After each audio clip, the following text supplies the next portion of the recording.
Good morning, good afternoon, good evening, wherever you are in the world. This is Geaux. It is 4:02 a.m. here in Hiroshima, Japan. I've got the pregame pulled up. I've been listening a little bit to some of the pregame information. They've been talking about a variety of things. Specifically how over the last 9 games, out of those games that the Astros have won, which I believe has been 8 of 9, they've had different players with the game-winning RBIs.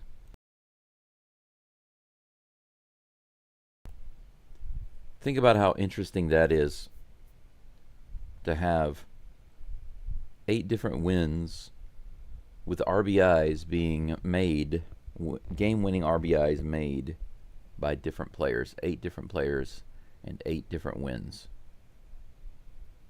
That's pretty interesting right there. That's a really good definition of finding a way to win. That's what the Astros have been doing. Coffee's good this morning. Finding a way to win. That's what the Astros have been doing.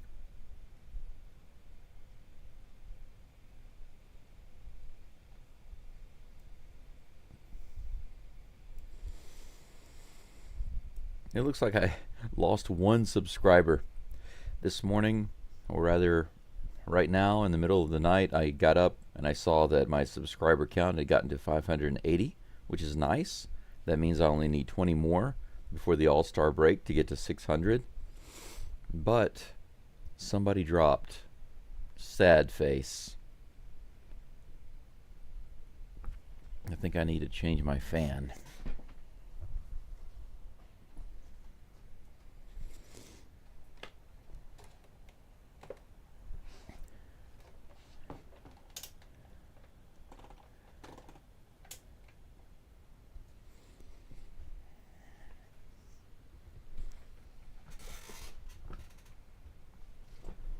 There we go. I think that's for better. Let me check my audio now. That's for better. Oh yeah, I've got it coming through the TV though. That's incorrect. Needs to be in the headphones.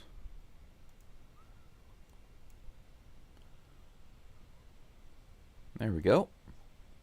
All right, looking good. 4 likes already on. Oh, 6 likes on the live stream. 6 people. 6 likes, that's a good ratio. 100%. You are awesome. Whoever you are. If you are out driving on the road today, I just want to send a special message to everybody, because there are 2 reasons. Well, you could say 3 reasons, because reason number 3 would be thank you for being here and supporting the channel. But the first 2 reasons are related to driving. You might be driving as a kind of one-time thing or a short-term thing, or you might be doing it for a job or something you might have to do often. And I appreciate people who do that job. I love driving, I really do, but it's not an easy job, and you really need to be careful out there. So nothing but my best to you. I wish you only the best. And thank you for what you do. In Japanese, there's an expression, "Otsukare-sama desu." Otsukare-sama desu basically means thank you for your hard work. And that's what I tell you today. Otsukare-sama desu. The other thing is, I used to have a driving job. I've had a couple of different driving jobs in the past.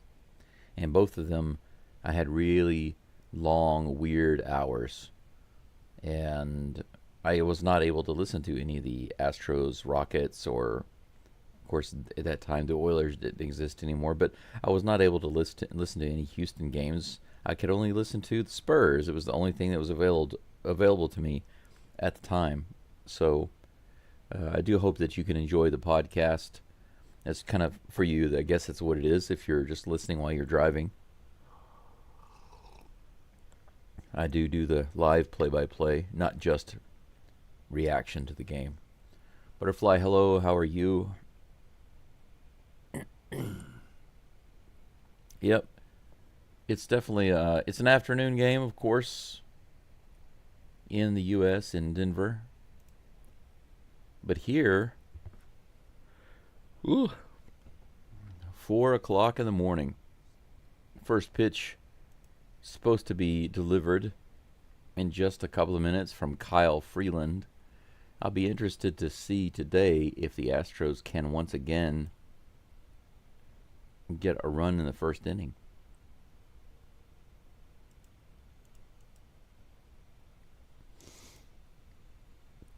I'm trying to get my live chat loaded on my screen there. There it is, finally. There we go. I've got updates about Yordan Alvarez. There's good news, actually.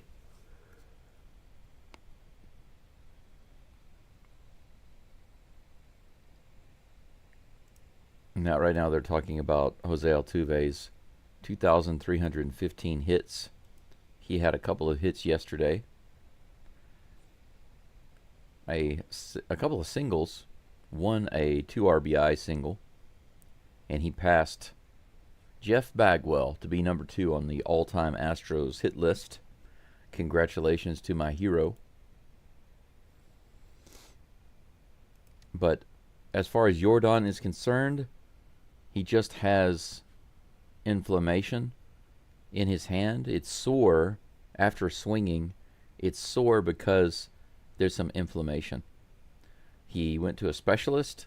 The specialist determined, okay, this is what the specialist said. This is what I just heard just a few minutes ago. The specialist said that there's no problem with the actual bone, or there's no problem with the fracture or anything like that. It's just a little inflammation, and they gave him a couple of shots to help get the inflammation to go down. And Dana Brown himself, take it for what it's worth, but he said what the doctor said was, we can't control a fracture, but we can help control inflammation. And he's right about that. And that's really good news for the Astros. That means that all we really have to wait for is the inflammation to go down and for his hand to feel better, and then he will continue swinging. So, good news about Yordan Alvarez. Astros Houston, how are you today? Good to see you. Got about 10 people following along right now. Thank you for being here. Kyle Freeland is on the mound. He's got the first pitch on the way. Paredes hits it hard out to center field, but it's going to be catchable. Very first pitch of the game. Something we don't see very often. One pitch to Isaac Paredes.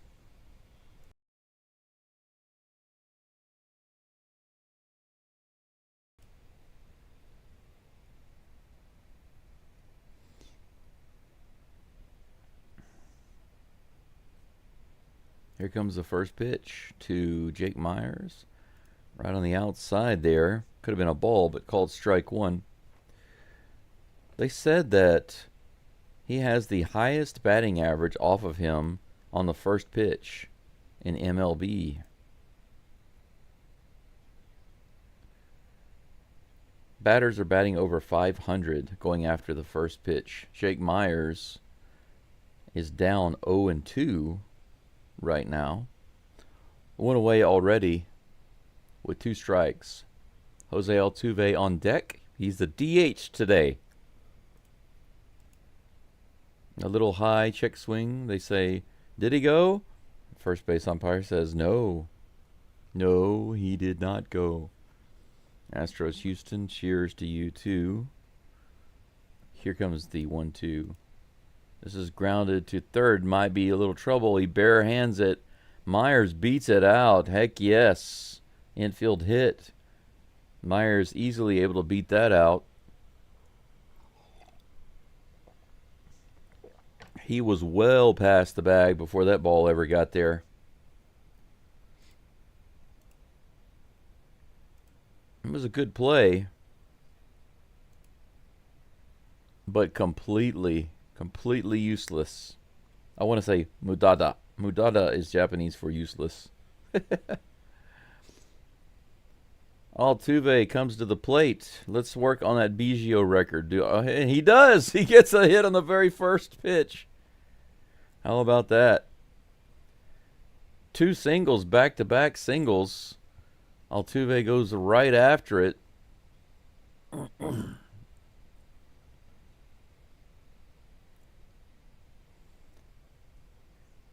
Altuve is now going after Jose Cruz for the most RBIs.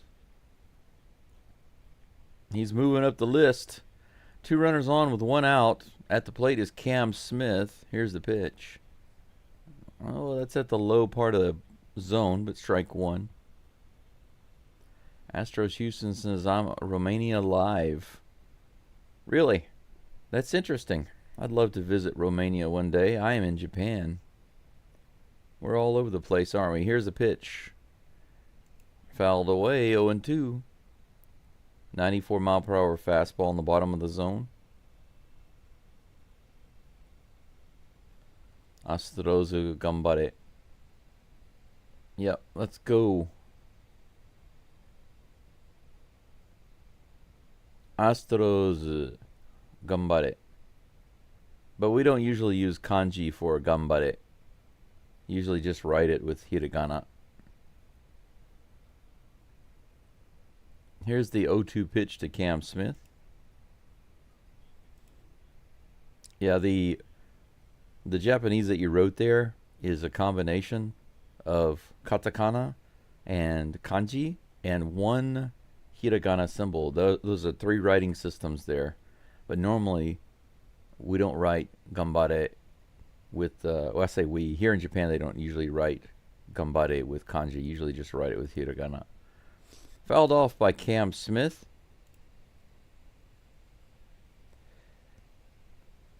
Actually, you can just say gambare, and it just means do your best. In Chinese, it's jiao. Here's the next pitch to Cam Smith. He almost hit him there. In the dirt. The knuckle curve. 2 balls and 2 strikes to Cam Smith. If you watch anime, you'll hear that. You'll hear gambare a lot. Gambare, gambarimasu.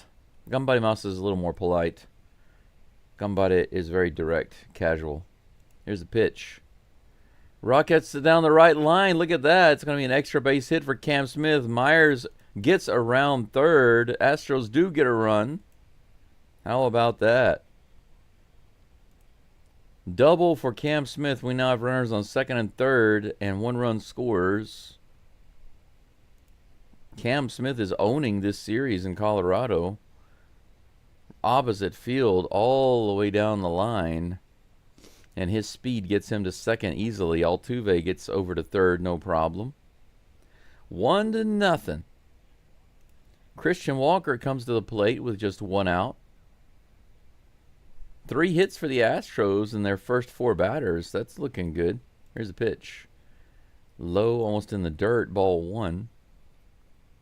I don't know if you guys heard it earlier, but this particular pitcher, very, very hittable. And in the MLB, on the first pitch, batters have over a 500 batting average. He's number 1 in that category. Getting hit on the very first pitch. That's perfect for Altuve. Perfect for Dubon. These guys on the Astros who love going after that first pitch. 2-0 to Walker. Here comes the pitch. Ground ball to third. That's going to score another run. Ground out for Walker, but Altuve scores 2-0. Cam Smith is able to advance to third base. We still have an opportunity to bring him in. Astros giving me something fun to pay attention to at 4 o'clock in the morning. Yeah, they're talking about Cam Smith. Caratini is at the plate. He hits it up the middle. He almost gets it through the middle. He almost clobbered the pitcher there. But the second baseman is able to handle it for out number 3, and that's going to be it. But the Astros put 2 on the board in the first inning with 3 hits. That's interesting. Interesting.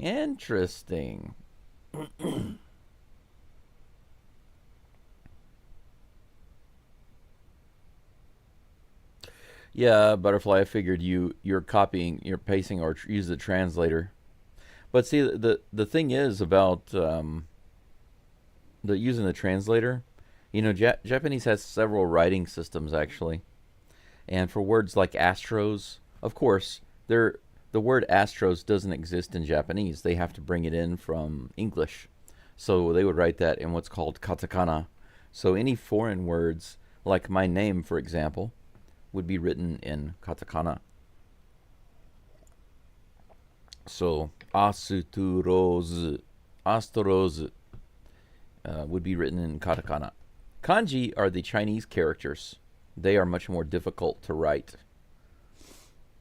And some words can be written in kanji. And so if you use a translator, you'll often see these words translated into kanji.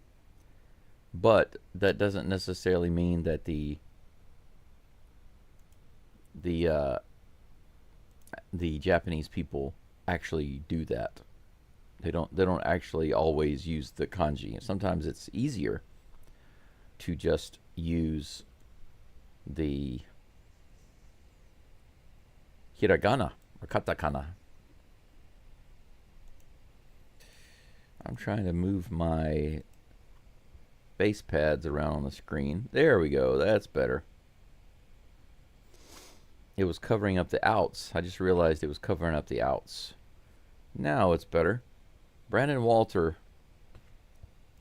on the mound, getting warmed up. Just finished getting warmed up.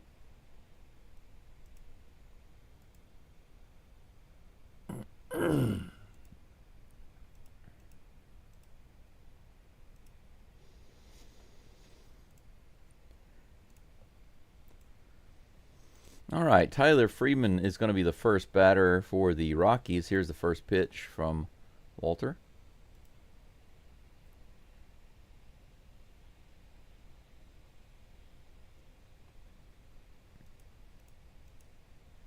Strike 1 to Freeman. Every time I see Freeman, I think of the Dodgers Freeman, Freddie Freeman. 1 ball, 1 strike with that delivery. Now I need to adjust this on my screen again. There we go. 2 balls and 1 strike with that delivery. Just a little low on the changeup. Okay. Now I got it fixed. Now that can stop taking my attention. It's too distracting. 2-0 Astros. Fouled back by Freeman. Strike 2. The count is even, 2-2.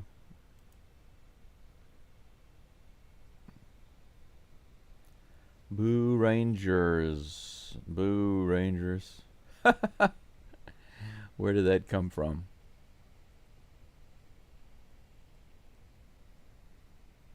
Is anybody else playing this early? This is fouled back. Count remains 2-2. 30 people following along. Thanks for being here. I appreciate it. Walter wants to change the ball. He's asking for another one. Tosses the old one away. I wonder how many baseballs they go through on average in one game here in Denver. Here comes the next pitch. Chopper right up the middle. Big, high chopper. No play at first base. Whitcomb was playing at second base. He tried to barehand it, but it wouldn't have mattered. That ball was so high up in the air. How in the world does it go that high? Ah, it hit off the plate. Look at that. It's going to be an infield hit. Yeah, Whitcomb tried to barehand it and he couldn't get it. But it really wouldn't have mattered. It bounced off the plate. So there's a runner on first with no outs. Here's the first pitch. That's right in there. 87 mile per hour cutter, strike one. Hey, old dog, good to see you. Yeah, Casey, good to see you too. And yeah, they got on it early. 3 hits in the first inning. Pretty nice. Swing and a miss in the top of the zone. Strike 2. 0-2 to Kyle Farmer.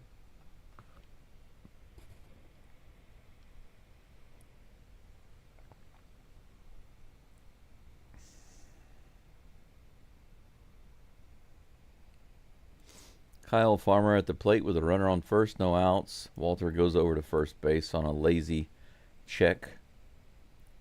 Freeman is back, no problem. Dodgers starting tomorrow, guys. I'm glad to see that the Astros didn't try to look in the rearview mirror on the Rockies. Swing and a miss. First strikeout for Walter and first out of the game for him.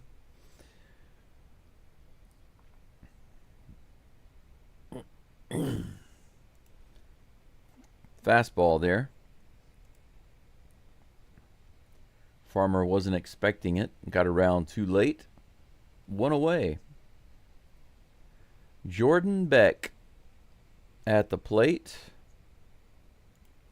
Runner's going for steal. Diaz makes the throw, but is way too late. I'm sorry, Caratini's behind the plate today, not Diaz. Diaz is having a break today, apparently. Altuve is the designated hitter, taking a break from the infield. Caratini's batting 6th for the Astros today and behind the plate. So the Rockies now have a runner on second with 1 out, 1 ball to Jordan Beck. Here comes the 1-0 pitch from Walter. Right inside. Good pitch. Paints the edge. 1 ball, 1 strike.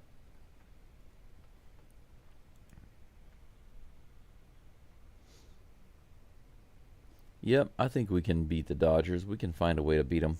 Take that series too. Here's the 1-1 pitch. Fouled back. Man, the wall back there, I don't quite get it, but the wall behind the plate, every time there's a foul ball that hits that wall, it's really, really close to the microphone. So it goes, it's really, really loud in the headset. So it makes me wonder why they don't fix that. Do something about that. Here's the pitch. Strike 3, another strikeout. Look at that. 2 strikeouts.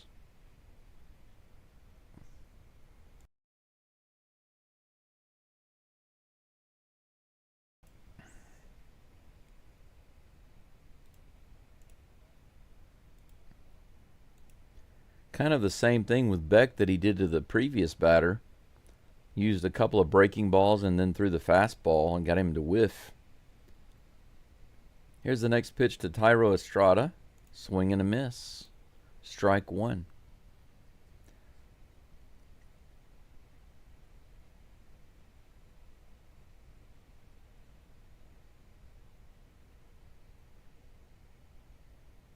"15 pitches on the way." He hits this one out in the left field pretty deep, all the way to the wall. It's carrying and it's gone. So just like yesterday, Astros get 2 runs on the board, and then the Rockies come right back and hit a 2-run homer and tie it up. They do all that work, and then just like that, the game is tied up. That ball just kept floating and floating and floating and floating and floating, and it was gone. Man, and just when I was thinking that Walter had it going on, you know, he had that leadoff hit, but strikeout, and then womp womp. 2-2. 2 hits for the Rockies this inning. The game is tied. It's going to be one of those games. Never know. You never know. Here's the 1-0 pitch. That's outside, ball 2. The batter is Ryan McMahon.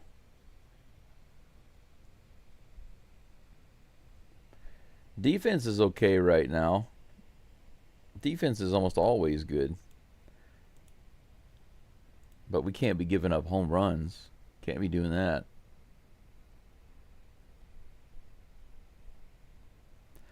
Three straight balls from Walter now. He gives up the home run, and now he's down in the count 3-0 to Ryan McMahon. He's having a little trouble finding the zone. Here comes the 3-0 pitch. That's in there, 90-mile-per-hour four-seam fastball. He's able to find the strike zone after taking a quick little break.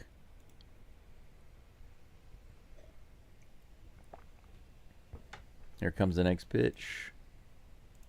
That's in there, foul tip swing. Strike 2, full count. 1 strike away from getting out of this inning. Come on, Walter. Come on, Walter.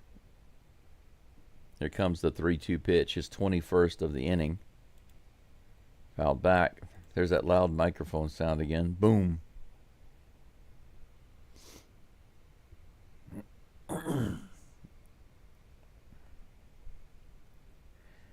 Brendan, you said it, my feelings. Like, why can't we just get through? When we score some runs, why can't we just keep that lead for a little while? Why do we have to give it right back? Here's the pitch. Swing and a miss. He gets another strikeout. So if you think about it, it looks good, right? 3 strikeouts for Walter in the first inning.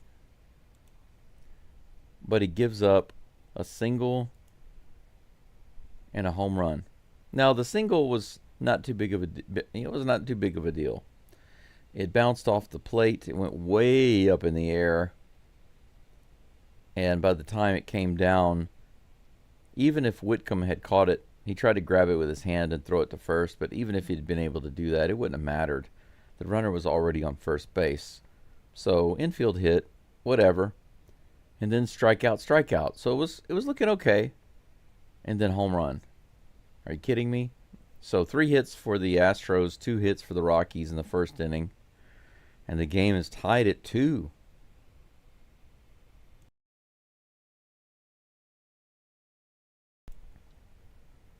"31 people following along right now, wherever you're at. Welcome in. Thank you for being here. Got some people listening in from Europe, some from Asia, some in America, maybe South America, maybe Africa, maybe Antarctica. If you are in Antarctica, tell me a little bit about that ice wall out there. Tell me about the edge of the world. Tell me a little bit about that. I'd love to go to Antarctica.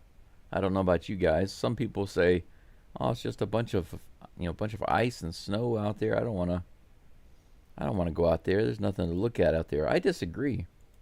I know that there happens to be entire ecosystems out there with trees and grass and lakes. I bet you guys didn't know that, did you? About Antarctica? There are entire ecosystems there. Places without snow, places without ice, unfrozen lakes, trees, grass. Hummel is at the plate. He's the man. Takes that first pitch outside. Come on, Hummel. Today's your day. I'm going to make a prediction that Hummel is going to blow up this game today. Here's the next pitch. Swing and a foul tip at the plate. 1 ball, 1 strike. I don't know why, but I just feel like today is a Hummel day. His batting average is up to 235. I've been watching it creep up steadily, slowly but surely. Here's the next pitch. Ooh, inside swing and a miss. Knuckle curve. 1 ball, 2 strikes. Come on now, Hummel. He's got the cool glasses, the cool sunglasses on today. Here's the 1-2 pitch. In the dirt, ball 2. Good take.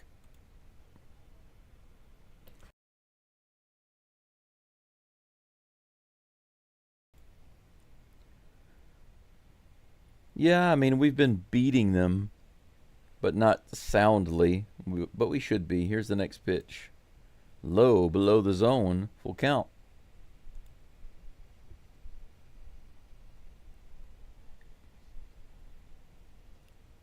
Cooper has the choice. He can serve them up a nice cool dish of hummus, which would be like a single or a double. Or he could hit a hummer. Here's the 3-2 pitch. He hits that one back to the back screen, and I hear a little bump on the mic. Count remains full.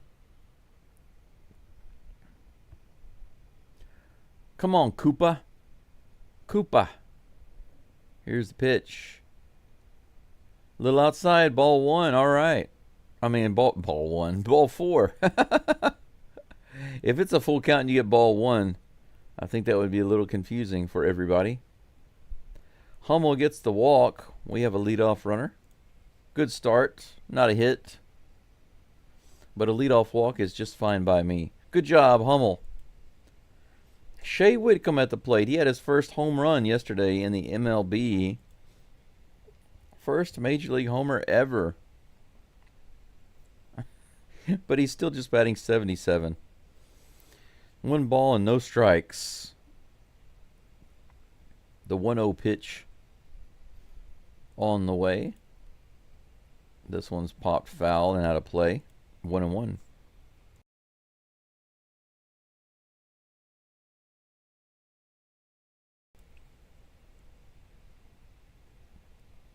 Don't know why this cough is hanging around for so long.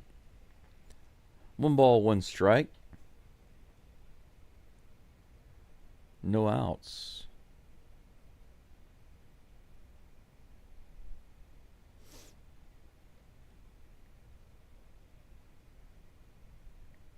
Here comes the 1-1 pitch to Whitcomb. Freeland takes a really long time to deliver that one.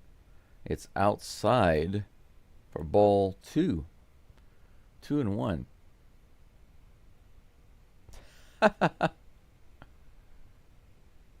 Sorry about the errors. My cat sat on my laptop. I was trying to type. That's what cats do. Here's the 2-1. Inside, swing and a miss. 2 balls and 2 strikes. Come on, Shay. Sachet. Sachet.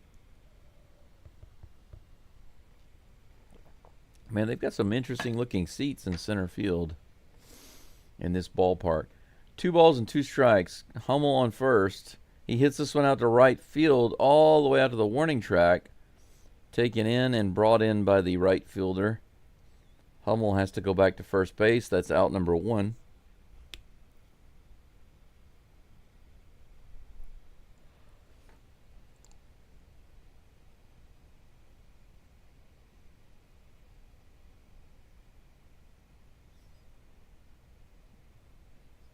How do you like the the Astros fan with the rocket helmet, the astronaut helmet? Hilarious. Doobie at the plate. Doesn't go after the first pitch. Ball 1. 1 out. Hummel on first. Come on now. We got to get that lead back, Doobie. Doobie's sporting the nice shades. It's a sunny day in Colorado. Little toss over to first base. Hummel gets back. Don't want to get picked off again. Stay close to the bag, my friend. Hey, Caesar. Go in the STROS. Good to see you. Here comes the 1-0 pitch to Dubon. That's in there for strike 1.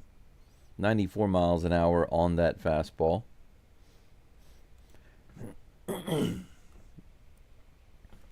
I think it's about time for my, second cup of coffee. My first one is already gone. Here comes the next pitch to Doobie.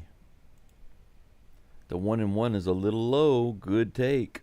2 balls, 1 strike.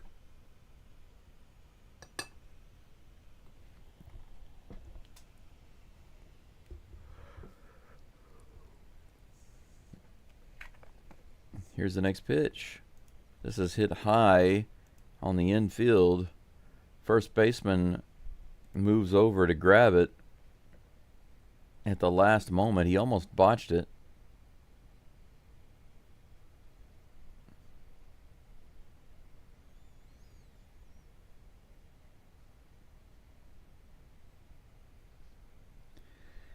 Two away for the Astros right now in the top of the second. Kind of a quiet game.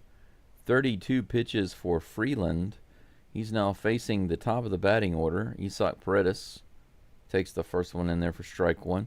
Paredes went after the first pitch, his first at bat, and flew out to center field. Gave it a decent ride. Decided to take this one.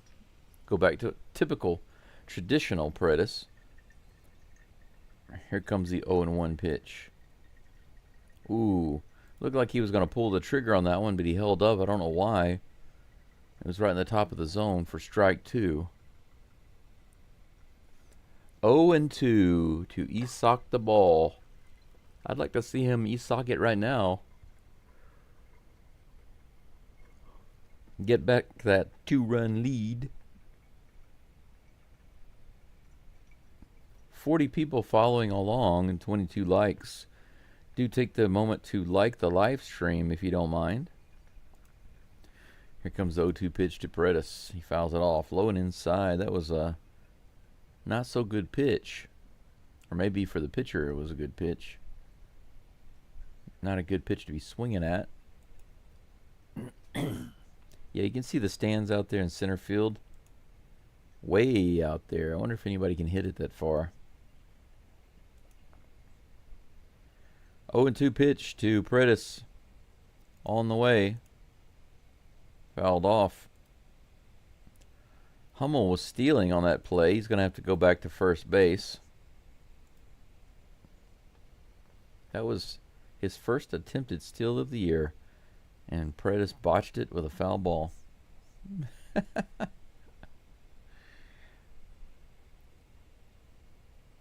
0-2 again. On the way from Freeland. That's hit up the middle. It looks like it might be down, and it is. Right in the gap. It's cut off. They're going to send Cooper around. Cooper Hummel all the way in, and he's just barely in there. Look at that. Astros take the lead back on that double by Isaac Paredes into right center field. Good outside slide by Hummel there. Just getting around that tag. That ball did not go all the way to the wall. It was cut off by the center fielder. And he got it in pretty quick. But look at that. Just barely around that tag. Nice slide and tumble there by Cooper Hummel. 3-2 Astros, and Myers comes to the plate. He rips that one foul. All right, so we got the lead back. There we go. Now we just need one more run to make up for the two that we gave back to the Rockies. 2 outs. Paredes on second base. Here comes the 0-1 pitch to Myers. Mr. Baseball swings and misses.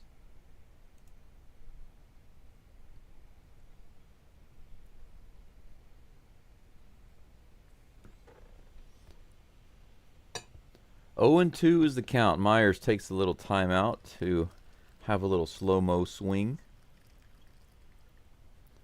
Freeman comes set. This is his 40th pitch of the game, and here it comes. A little low, ball 1. 1 ball, 2 strikes.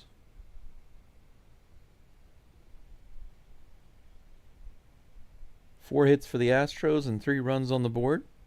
They're up by 1. Here comes the next pitch to Jake the Rake. He crosses that one pretty hard out to left field, but it doesn't get over his head. It doesn't sail over.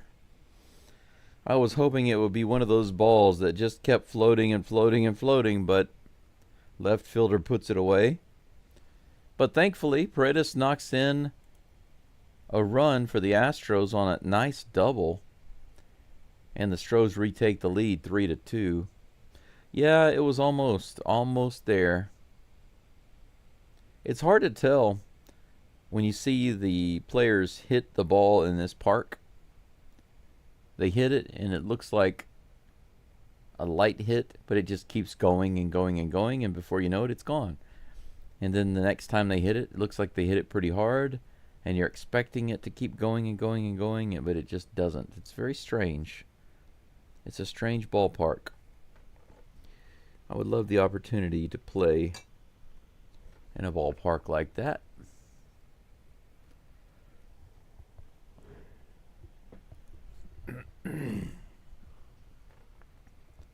Go, Stros, go indeed.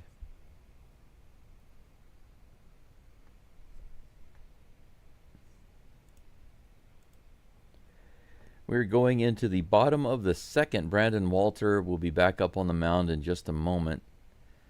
It took him 22 pitches to get through the first inning. Let's hope that he can get through this one in less.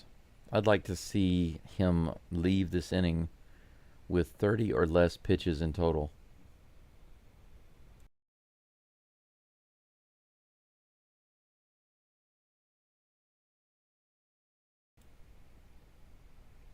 He's going to be facing Brenton Doyle, Orlando Arcia, and Austin Nola. Hank Jr. says, "Go Athletics." You're in the wrong game, my friend.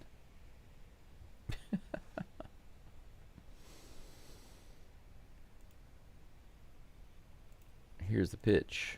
Right in there. Strike one to Brenton Doyle. Got a couple of mosquitoes flying around in here. I don't know how they got in here. I know that I kept my door closed. Here comes the next pitch. That's ripped, but foul ball. Man, he destroyed that cutter. That was an 88-mile-per-hour cutter. 0-2 is the count. Let's hope that Walter can sneak one past him here. Doyle doesn't have a great batting average right now, but he has a little power. Here's the pitch. Just below the zone. 1 ball, 2 strikes.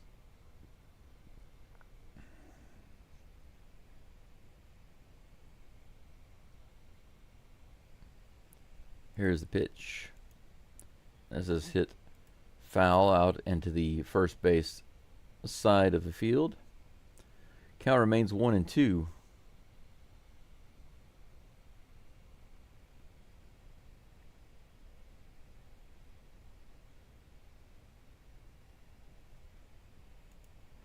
Here comes the 1-2. Whoa, way high. Caratini had to throw his glove up there pretty quick to get that one. The count is even, 2-2. Here comes the pitch. This is a tapper to the left side. Paredes is going to have to hurry, but he doesn't have any play. That was more like a bunt than a hit. It was a full swing, but it was a little tapper. That's the second time the Rockies have gotten a hit in this game.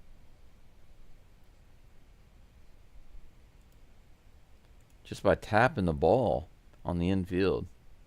First one was a big chopper off the plate. This one was a tapper that was no more than a bunt. That was like an Altuve bunt right there. Another leadoff infield hit for the Rockies. Arcia is at the plate, takes the first pitch outside for ball 1. 1-0 with a runner on first base. Hank, did you bet on the Rockies to win this game? You picked a bad game for them to win. Swing and a miss. A little foul tip, though. Either way, it's a strike. 1-1 is the count.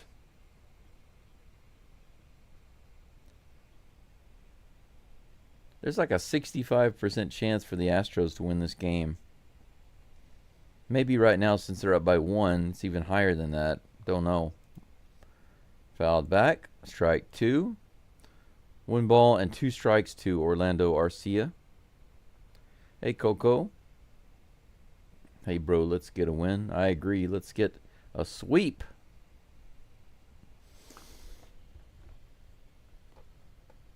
I don't have my broom over there. Oh, my broom is right over there.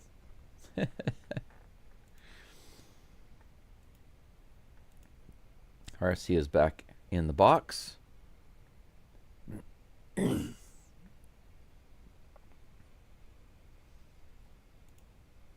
comes the pitch. This is hit way up in the air. The runner was stealing. He's going to have to go back. Whitcomb didn't see where it was at, and he finally does. That was weird. That was weird. That was a strange play. That ball went straight up. It was coming down right on second base. Whitcomb was looking around, didn't even know where it was at. Cam Smith was racing in from right field, but there's no way he would have been able to get there in time. Whitcomb had no idea where the ball was.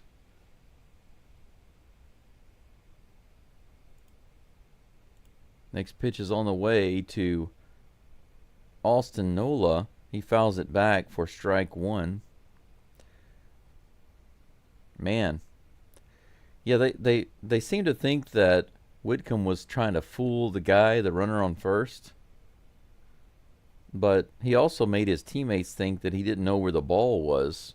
So Cam Smith was working his butt off to try to get in there to catch that ball. Poor guy. Whitcomb trying to be tricky there, but actually just causing trouble for his own teammates. 0-1 is the count against Austin Nola. Here's the pitch. Grounded to third, might be, no, nobody, I'm sorry, no chance to play second base there. No chance to get a play at second base, rather. Stumbling over my words right now. It's probably because it's not even 5 in the morning right now. Runner on second with 2 outs.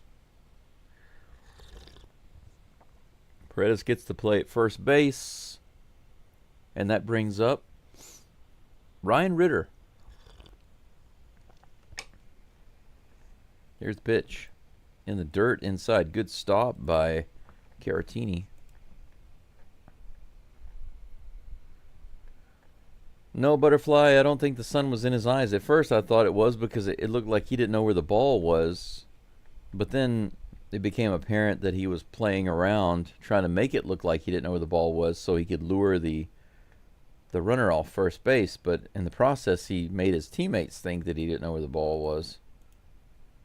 Swing and a miss on that next pitch, and it's 1-1.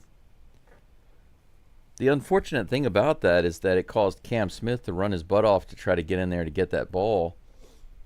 So that was a little unnecessary. I don't think in a situation like that you need to pretend like you don't know where it's at. I think that was kind of useless. Silly play by Whitcomb. Rookie mistake. That next pitch is right on the inside of the zone. Strike 2. 1-2 against Ryan Ritter with 2 outs. Runner on second. Come on, Walter. You can do it. You can do it. This is grounded to short.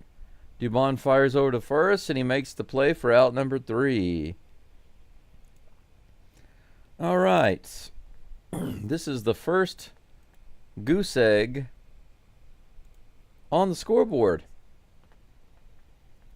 Served up by Brandon Walter for the Rockies. Best served cold. 2 runs scored by each team in the first. 1 scored in the second by the STROS. And a big old goose egg for the Rockies. Astros up 3-2 with 4 hits to the Rockies 3. No errors in this game so far. Interesting game. Interesting game. Let's hope that these 2 runs are the only ones that the Rockies are going to get. I don't mind a little traffic on the base pads, but I don't want to see the Rockies staying in this game, especially since the Astros should be handily winning it. Let's see here.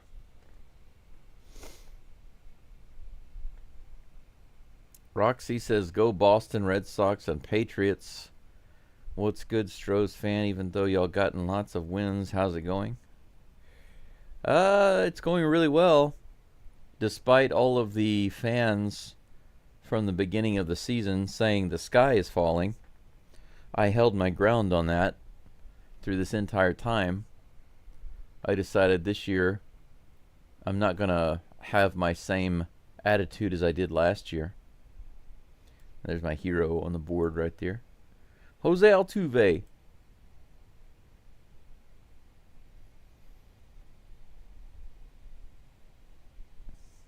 Batting .304 overall. .304 in his home career and .304 on the road. How about that? What a great career. Average .304 overall on the road and at home. First pitch, he goes after that, grounds it to the shortstop. He's going to get thrown out. Altuve starts off with a grounder. Can't blame him for going after the first pitch on this hitter. I mean, on this pitcher, because he gives up so many hits on the very first pitch. Cam Smith comes to the plate. He's got himself an RBI double today. Here's the first pitch. Fouled back. Strike one.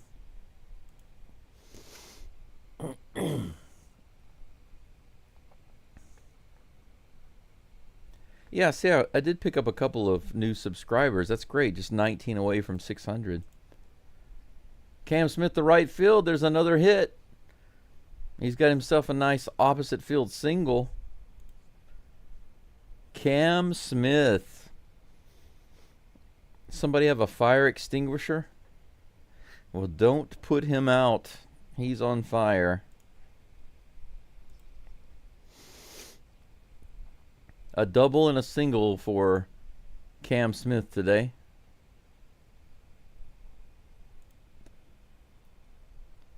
Four straight base hits, 2 yesterday and 2 today. Christian Walker at the plate.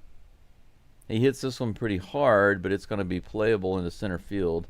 They put it away. Brenton Doyle. Cam Smith goes back to first base. 1 away. Walker has grounded out and flown out, but he did score Altuve with the ground out, so he has a sacrifice ground out.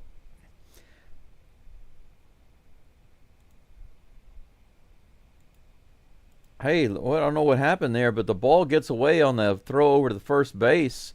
Cam Smith is going to go all the way over to third base. Look at that.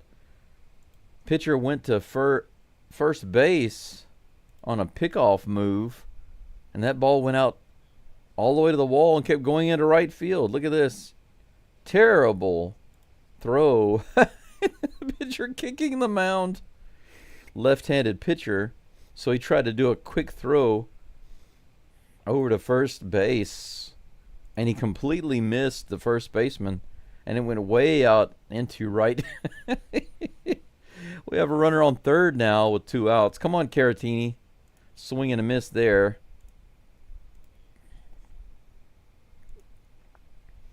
The Batman at the plate right now.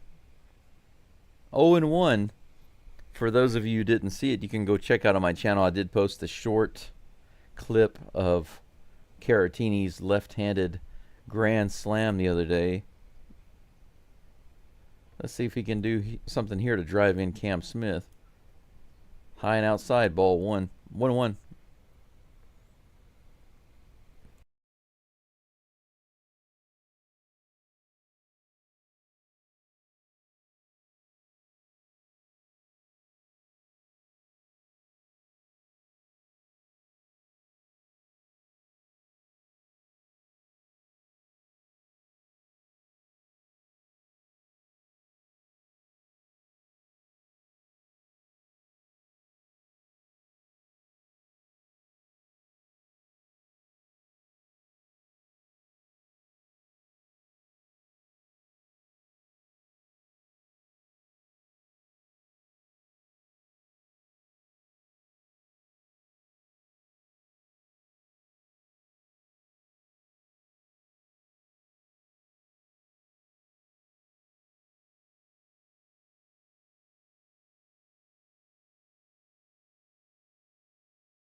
Sorry about that, guys. I had a little cough, but like I said before, the buttons on this software program sometimes, even when I click it, it doesn't register because it's a mouse click. So I apologize, Batman of an RBI. Third out, and we go into the bottom of the third. Astros up 3-2. 5 hits for the Stros. If we continue like this, we'll have 15 hits in this game. Yeah, I figured that out. Hey, you don't need to tell me that I'm back. If I notice that it's muted and I turn it on, trust me, I know. I have my audio levels on the bottom of the screen, and if I turn it on, I can see that. But every time I clear my throat or cough or sneeze or something like that, it's a very tiny button that I have to press to mute the microphone, and then I have to click it again with my mouse in order to unmute. So to mute and unmute, it's a very small button I have to click. And even if I do click it, even if I click right on it, it doesn't always register. Technology. That's the difference between a manual button and a computer button. Walter is back on the mound. The first pitch is in there on the upper outer corner for strike one. He is facing Tyler Freeman. That was a swiffer.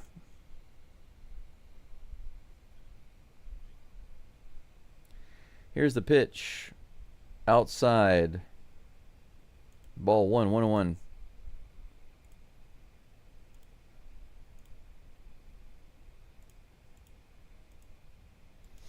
One ball, one strike to Freeman. Here comes the pitch.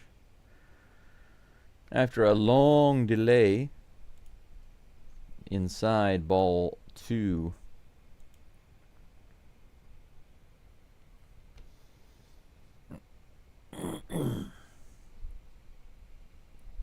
Boxy. Swing and a miss. Strike 2. 2-2 is the count. I'm a Bills fan. Remember all that punches? All those punches, you mean? I don't remember many punches coming from the Bills. Generally, the Oilers had no problems with the Bills. Freeman hits this one all the way out. Is that going to make it? No. Hummel gets it at the wall. Thank goodness that one does not float out. Whew. I've got the anime sweat going down my face right now on that one. One away. Kyle Farmer comes to the plate with nobody on, one out. Boxy, if you go back and you look at what was going on with the Oilers during that time, what you'll find out is that the Bills did not beat the Oilers at all. The Oilers beat the Oilers because there's no way that the Bills could beat the Oilers based on talent.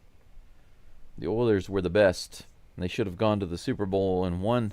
But instead, they beat themselves and they let the Bills win, and then the Bills got destroyed. So, there you go. Here's the next pitch. Swing and a miss. Strike 2, 0-2 is the count to Kyle Farmer.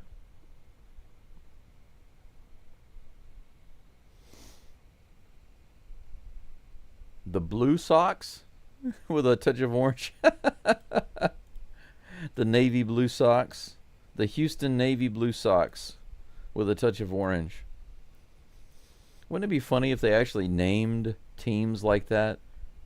Which team do you like? I like the Houston Navy team with a touch of orange. What? 2 balls and 2 strikes. The count is even, just like that. Nobody on, 1 out. Here in the bottom of the third. Here comes the 2-2. Whoa, he hit him on the foot. Don't do that. Walter doesn't appreciate the food production industry because he attacks farmer. He attacks the farmer on his foot. He hits him on his back leg.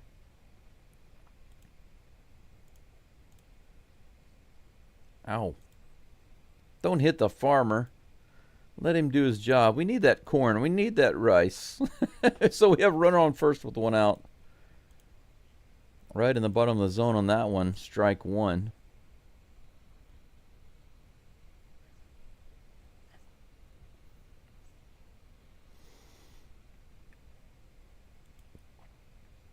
Here's the 0-1 pitch. Fouled back. And there's that loud bang against that metal backstop again. Every time I hear that, I have an old building out here that collapsed. It's about 90% collapsed right now, but it started collapsing years ago. Last year it went probably 70% collapsed. Recently it collapsed a little bit more. That's in there for strike 2. 0-2 is the count to Jordan Beck. But they had retrofitted part of the outside of the building with some like aluminum or tin. So sometimes when it settles, you can hear it pop, or a little thrower to first base. Runner gets back, no problem. But also, some of these old buildings here have really big ceramic tiles. And occasionally one of those tiles will fall off of that building and it will land on that metal. And it just makes this loud sound. It sounds just like this ball hitting the backstop. And there it is again. The count remains 0-2. When I have my headphones on and I hear that against that metal in the baseball game, it sounds like one of those tiles outside falling on the metal roof. One more like to get to 40. I think we can do that. Here's the next pitch. Fouled off again. Count remains 0-2. Runner on first, 1 out, 0-2. Very quiet crowd. Has a decent amount of Astro fans, but I have to give kudos to the Rockies fans. It's a decent sized crowd for a team that's doing so terribly.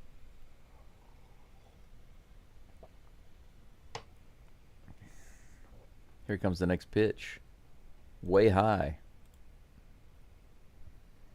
Ball 1, 1-2. Thank you so much. We just added 2 more likes.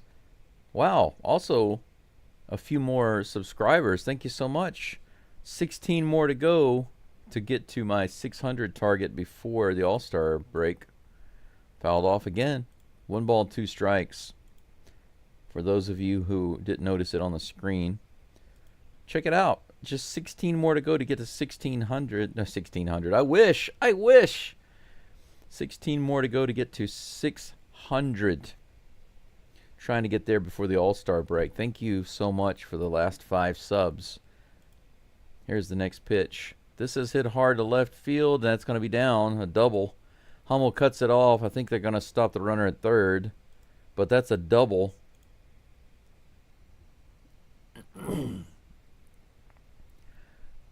All right, Walter getting himself into a wee bit of a jam here with that double. You know what that is, don't you?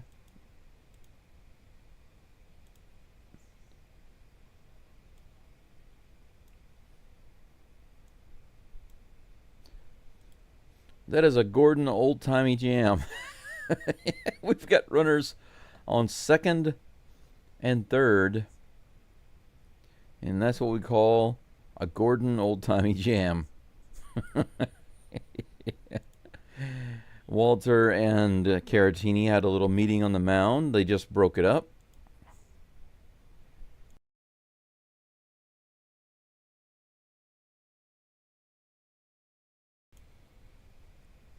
Next batter is Thairo Estrada. He's got himself 2 runners on with 1 out. No double play possibility here, unless it's an unorthodox double play. Too far inside for ball 1.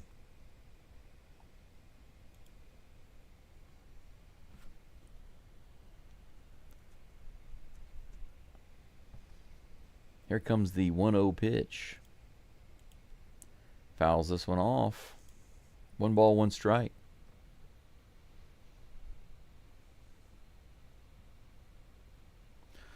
Astros Houston. What in the world is a Colorado dress? Colorado dress.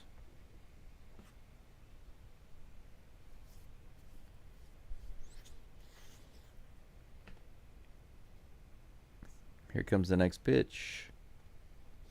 That's tapped to the mound. They go home? No, he can't go home. He thought about it.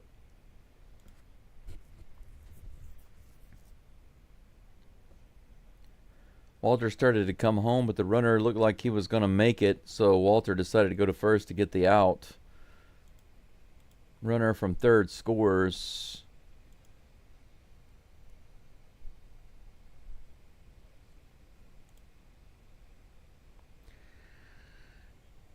So the Rockies tie it up with the infield sacrifice. Runner moves over to third base, so that brings up Ryan McMahon with 2 outs, runner on third. This game is tied 3-3. Next pitch is outside, and that is 1-0 with the Swiffer. 1 ball, no strikes to McMahon. Yep, Astros just can't keep a lead, can they? Not in this game. Not in this series, really. They keep letting them come back and get close. Here's the pitch. A little low. 2-0.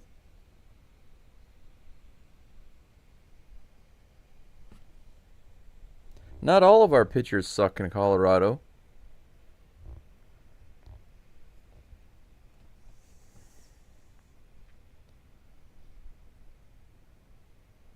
Here's the pitch.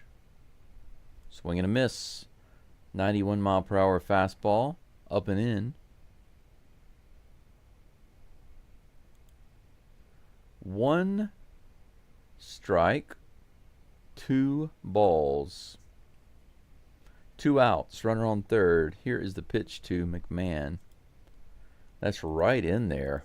Right down the pipe. Couldn't have been more perfect. 2 balls and 2 strikes. Yeah, Richard, sweet Richard, welcome back.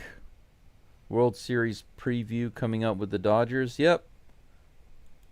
Absolutely. Big test coming up, starting tomorrow.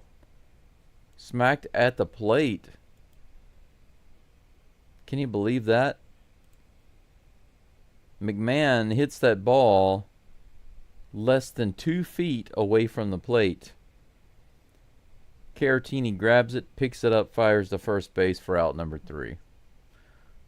Easy, lucky third out for the STROS, but 3-3. This game is tied. I'm wondering if the Astros still have McCullers listed. Do you guys think so? Do you really think they'll let McCullers pitch?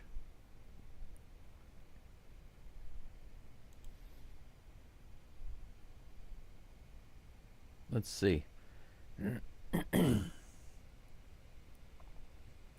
McCullers is listed as pitching tomorrow.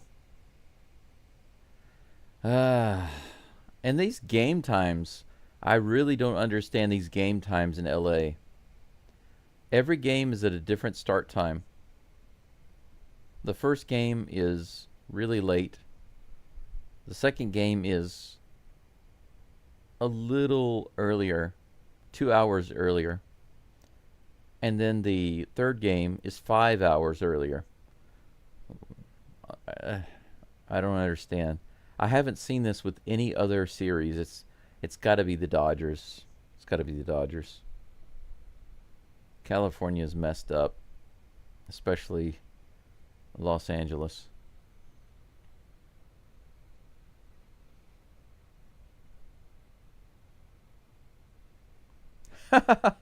That's what it is, old dog. That's right. They're trying to confuse ice. They're trying to they're changing the game time so that they can't catch their players, all of their illegal players. Or is it the workers at the stadium? Who knows? All of their illegals. Cooper Hummel, come on, man. He walked his last at bat. That's in the top of the zone for strike one. I felt like Hummel would have a good day today. He has been improving. He's back up to, he's back up to, he's up to 235 on his batting average. Fouls that one off for strike two. 0-2 is the count.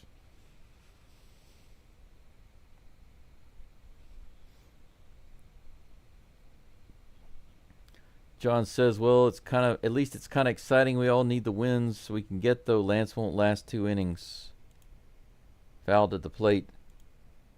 I want to be, listen, John, I want to be proven wrong, okay? Let me be clear.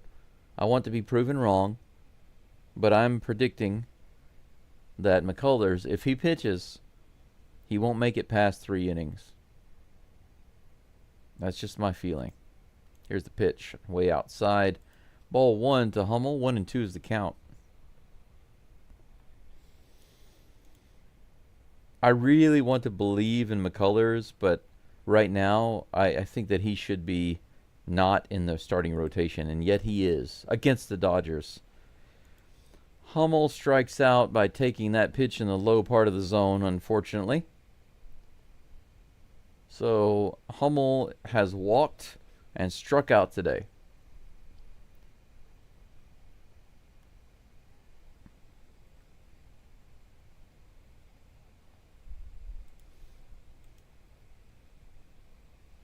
They're showing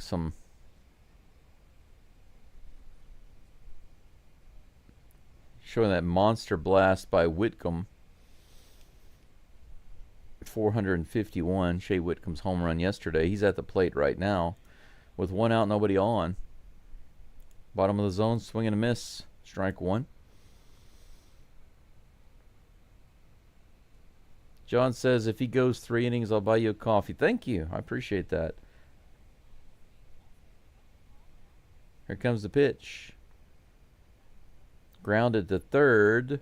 Fires over to first. Barely gets him. 2 up and 2 down. Astros kind of going quiet right now on their batting.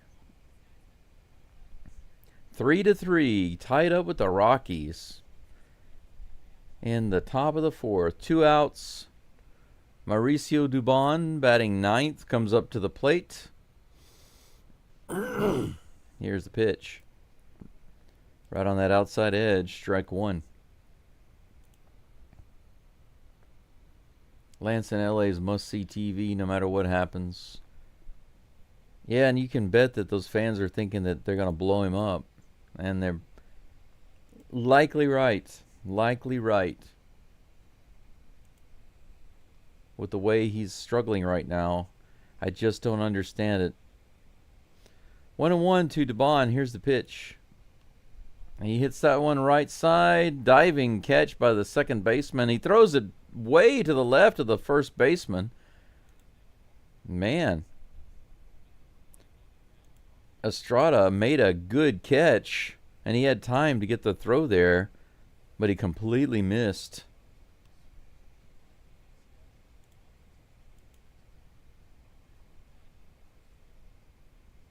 Great catch. Now look at the throw.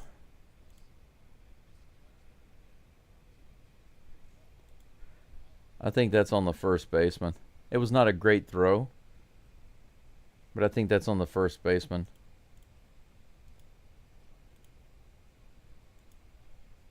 Oh, they're going to give an error to the second baseman. That's not fair. But whatever. Doobie's on first base with Paredes at the plate. Maybe Paredes can give us a blast to left field. That'd be nice to see. Here's a pitch. He hits this one really hard. It looked like a blast, and it was. Look at that. That was home run distance. But it was foul. As soon as I mention it, he blasts it. But foul. 1 ball, 1 strike to Isak the ball.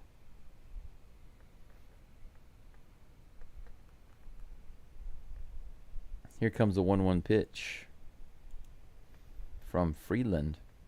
Low and outside, ball 2. Ayush Whitcomb is useless. Well, he did hit a 451-foot home run yesterday, and he's been bringing his batting average up. But he hasn't really played much. Can't say he's useless. That's a little extreme. Too far inside. 3-1 to Paredes.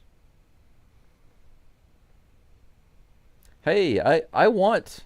Ayush says, watch Lance give up 0 runs against the Dodgers. I'd love to see it. I'd love to see it. I just don't expect it. Fouled off at the plate. Count is full against Isak the ball. We have 2 outs. Doobie on first.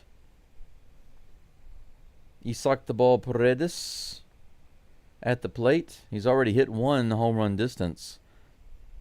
About 15 or 20 feet foul.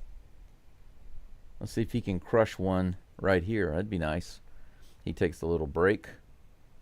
A little coffee break. Speaking of coffee break, you guys can buy me a coffee if you want. I need a little more. Full count. Here comes the pitch. This is hit up the middle. The center field is going to be playable by Doyle. And that's going to be out number 3. And that's it for the Astros in the top of the 4th. We go to the bottom of the inning. Game tied. 5 hits for the Astros. 4 hits for the Rockies.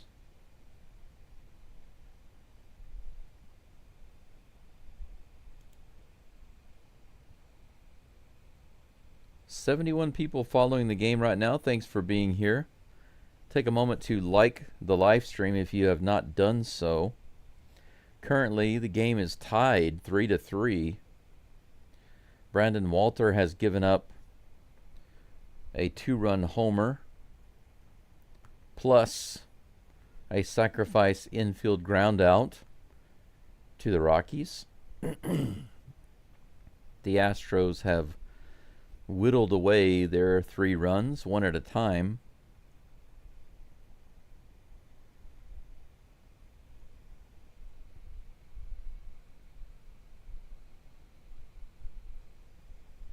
But the result is the same, 3-3.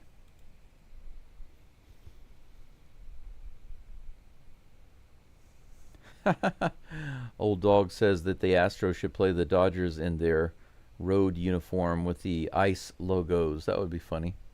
Astros ice. Maybe some of the players wouldn't show up to the game. Play-by-play, welcome in, by the way. I saw that you came in. JJ. Play-by-play with JJ. I thank you for joining.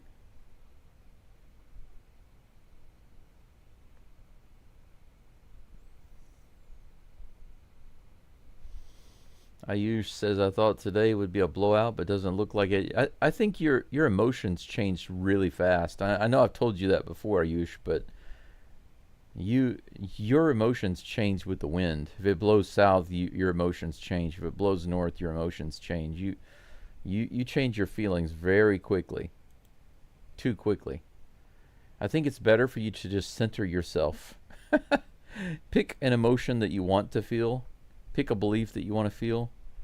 And stick with that. And there's a hit to left field. Leadoff base runner. Walter gives up a hit to Brenton Doyle, who's 2 for 2 today, apparently. Batting average is 199, but he's doing really well against Brandon Walter. 1 runner on first with 1 out, and now the Rockies and the Astros are tied in hits 6-6. Orlando Arcia at the plate. Too far inside, ball 1.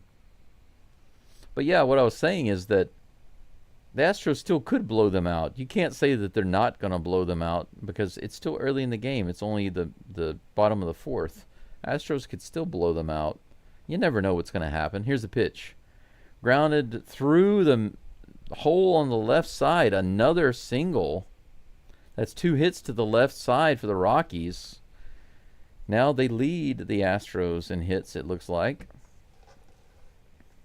7 hits.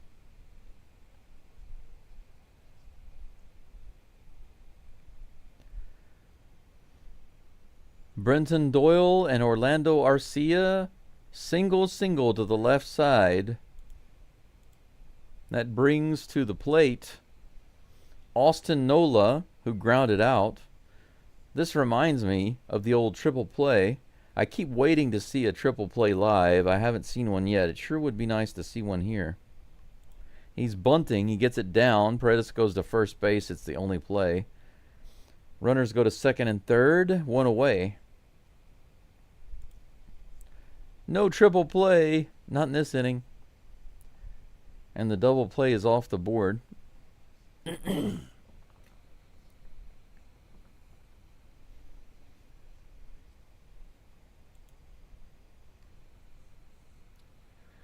Yeah, Walter is, he's given up 3 runs, 6 or 7 hits.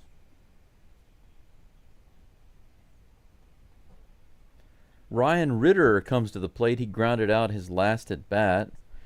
Let's see if Walter can get out of this inning. Let's go. Let's go, STROS. Here's the pitch. Right in the top of the zone. Called a ball. Could have been a strike. 1 ball, no strikes. 1 out, runners on second and third.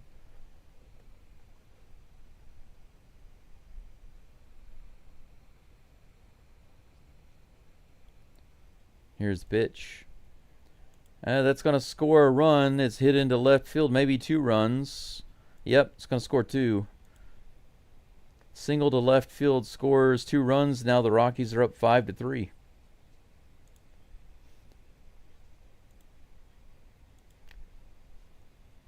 Dubon was playing a little shallow. If he had been playing a little deep, he might have been able to catch that. No, it's a little too. If he'd been playing on the grass, he could have caught it. Are they going to have a little break yet? Are they going to come out and talk to Walter on the mound or no? No, they're not. Josh Miller is not going to come out and talk to Walter on the mound. Why not? Pitch clock violation. That's going to be ball 1. So Tyler Freeman doesn't even see a pitch, and it's already 1-0. Timer violation on the pitcher. 7 hits. I thought that was hit number 8, but that's 7 hits now for the Rockies. 1 more than the Astros. Next pitch is right in there for strike 1. 1 runner on first and 1 out. Walter struggling this inning. But then again, he struggled most innings. 2 runs in the first, none in the second, his only clean inning. 1 in the third, and 2 right now, still trying to get out of it. On the inside edge, strike 2. 1 ball, 2 strikes.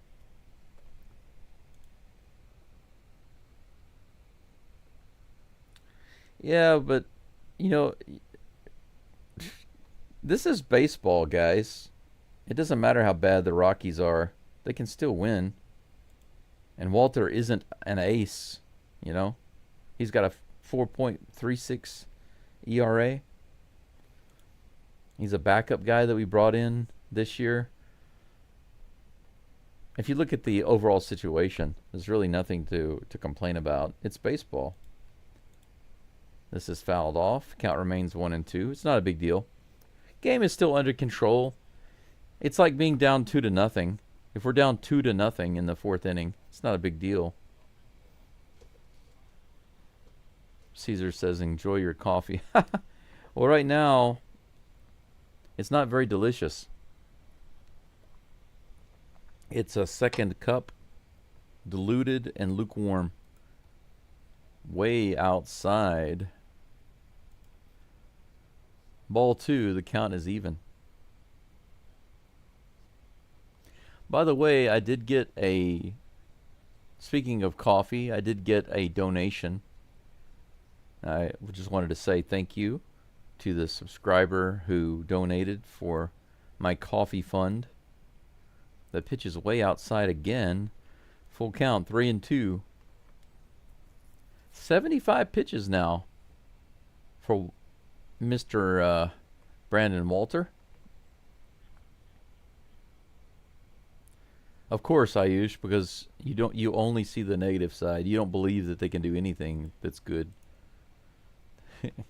This is hit high to the right field side. Shea Whitcomb calls it. Cam Smith came all the way in, but Whitcomb puts it away for out number 2. Runner stays at first base. Subscriber count has gone up to 586. That's good. Only 14 away from 600.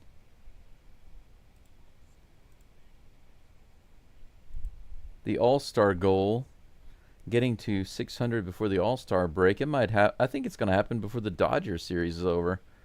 First pitch by Walter is hit by Farmer into center field and put away by Myers. But base hit by Ritter scores 2 more runs. Walter has given up 5 and 4. 7 hits for the Rockies. 6 hits for the Astros. 3 runs to the Rockies. 5. These numbers update on the screen and then change and then go back. It's very strange. I don't know why it does that. But sometimes the numbers are showing the new numbers and then they revert to the old and then they revert to the new.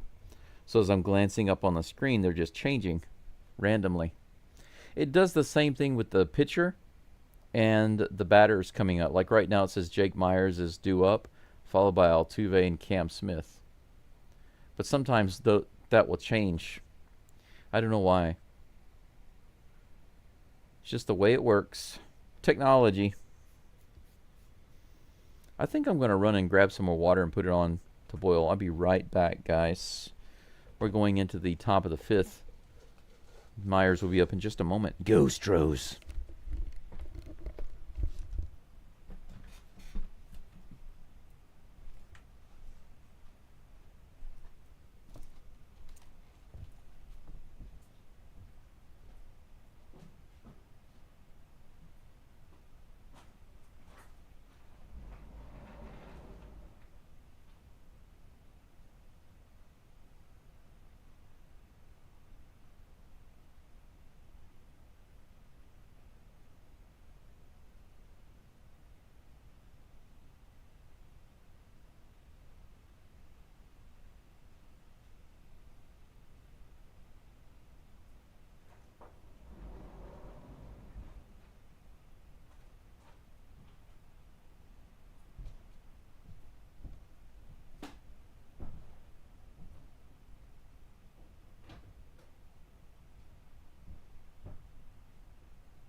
Alrighty.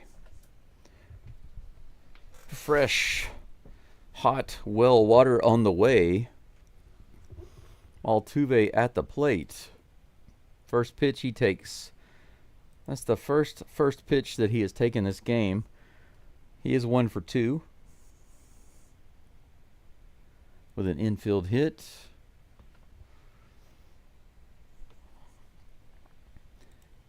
And a fly out. On the outside edge, strike 2.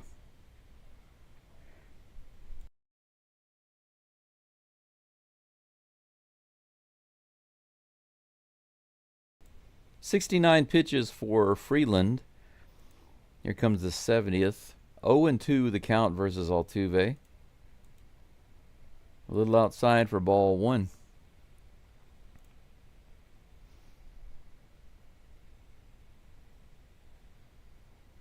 Altuve has a really, really good batting average in this park, but has not had a great series against the Rockies. That one almost hit him on the foot. Ball 2. The count is even.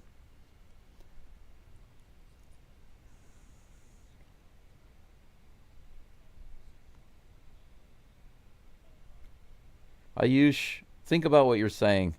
Take a look at the Astros rank. They are number 1. 3 balls and 2 strikes. Altuve comes back in the count from 0-2 to 3-2. You know what? I can't I can't agree with you at all. If a lack of home runs is such a big problem for the Astros, then why are they 7 games in the lead in the AL West? Why are they just a game and a half back from the Tigers for best in AL? Ball 4 for Altuve. He gets a walk. A leadoff walk. We have a runner on. If the Astros have such a big problem with homers and they need them so bad, then why are they literally just 1.5 games back from the best team in the AL? And why were they in the top 3 teams to get to 50 wins in all of MLB? I mean, say what you want about the Astros not hitting home runs, but that's like complaining because a basketball team doesn't get a lot of slam dunks. You know, it doesn't matter. Or a lot of three-pointers. They have to score so many layups. They don't get any three-pointers. They got one guy that will hit a three-pointer. So, look at the record. Doesn't matter. Swing and a miss by Cam Smith.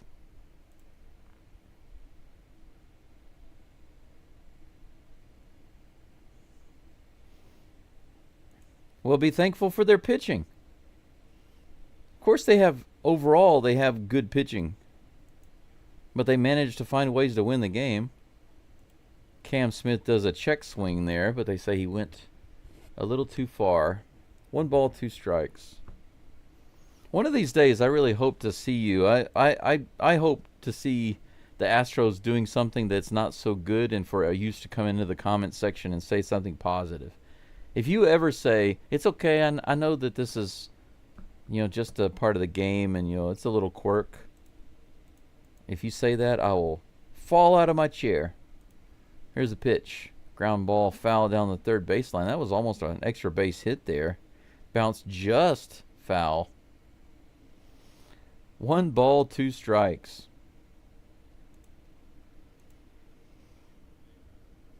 It's easy to look at the negative things or the things that are not being done. But it's always better to look at the positive, especially when the team is doing well. Swing and a miss for Cam Smith. And that's out number 2. Second strikeout for Freeland.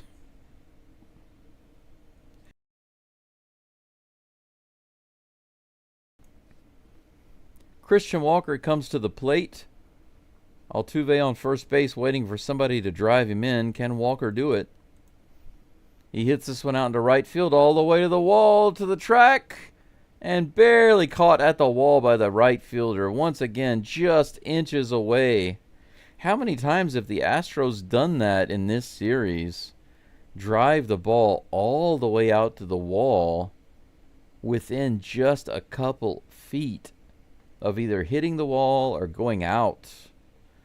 So close. So close, and yet so far away. So close, yet so far away. I'll take this opportunity now to say thank you for all of my subscribers. My channel views are getting close to hitting 100,000, guys. I believe that will be up. Oh, for sure, it will clear 100,000 before the end of this month. Absolutely, for sure. Actually, it'll probably, let me take a guess. Channel views 96,000. Let's see. I would say probably, oh, for sure, in less than 10 days, I think. In less than 10 days. Let's see, 1, 2, 3, 4, 5. Yeah. Maybe in as quickly as 8 days, but definitely less than 10 days, my channel views will be over 100,000. So thank you for that. And 586 subscribers currently. And I know for a fact that's going to hit 600 before the Dodgers series is even over. That's great. So I don't even have to make the All-Star break the target. It can be before the end of the Dodgers series. I think that's going to happen. Thank you so much for all your support. Let's move that back down. My water is ready. I just heard it click. Let me go grab that right quick.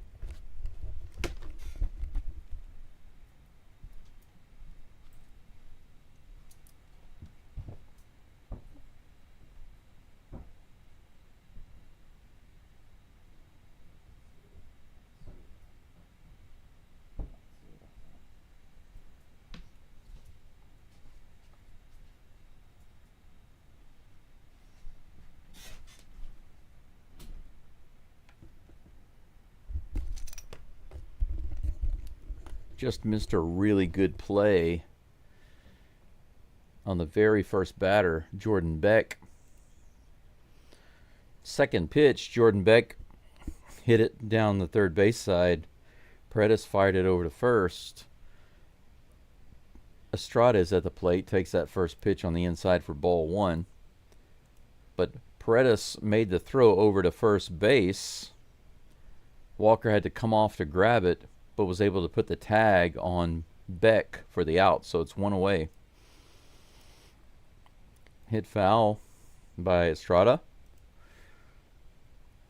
Walter's still in the game. He's up to 81 pitches, so they're going to try to get him through 5.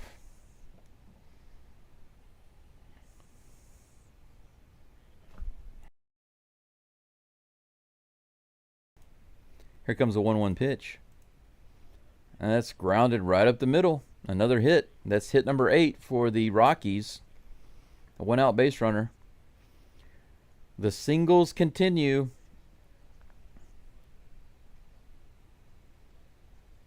Singles party. The Rockies putting on a singles party right now.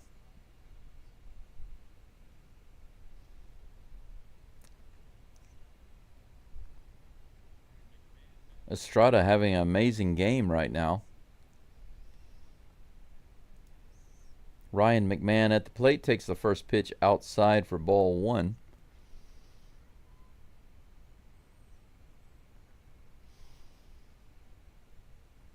Crispy asks, do you think the Astros will be able to come back? Of course. Look who they're playing.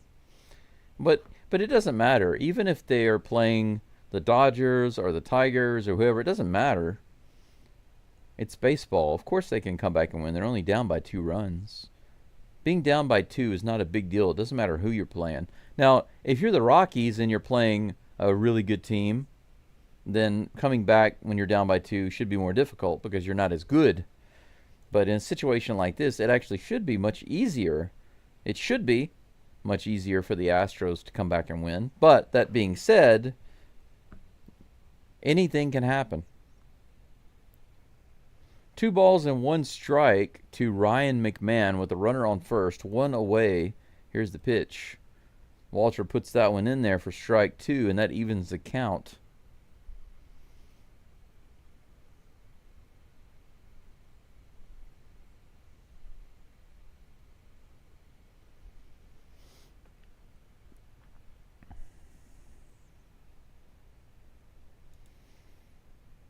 Here comes the 2-2. High and inside. Full count.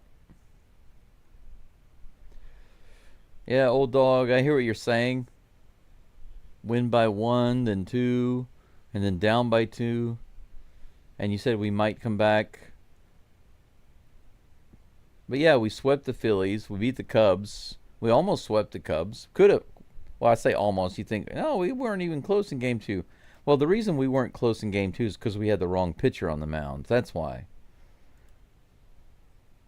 We would have had a much better chance if we'd started that game with gusto instead of wedging him in right in the middle after all of the crap hit the fan. Here's the 3-2 pitch. This is hit into center field. Myers is in, and he grabs it on the run. Out number 2. Runner goes back to first.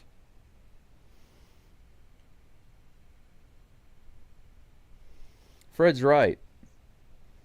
Down by 2, and it's only the 5th.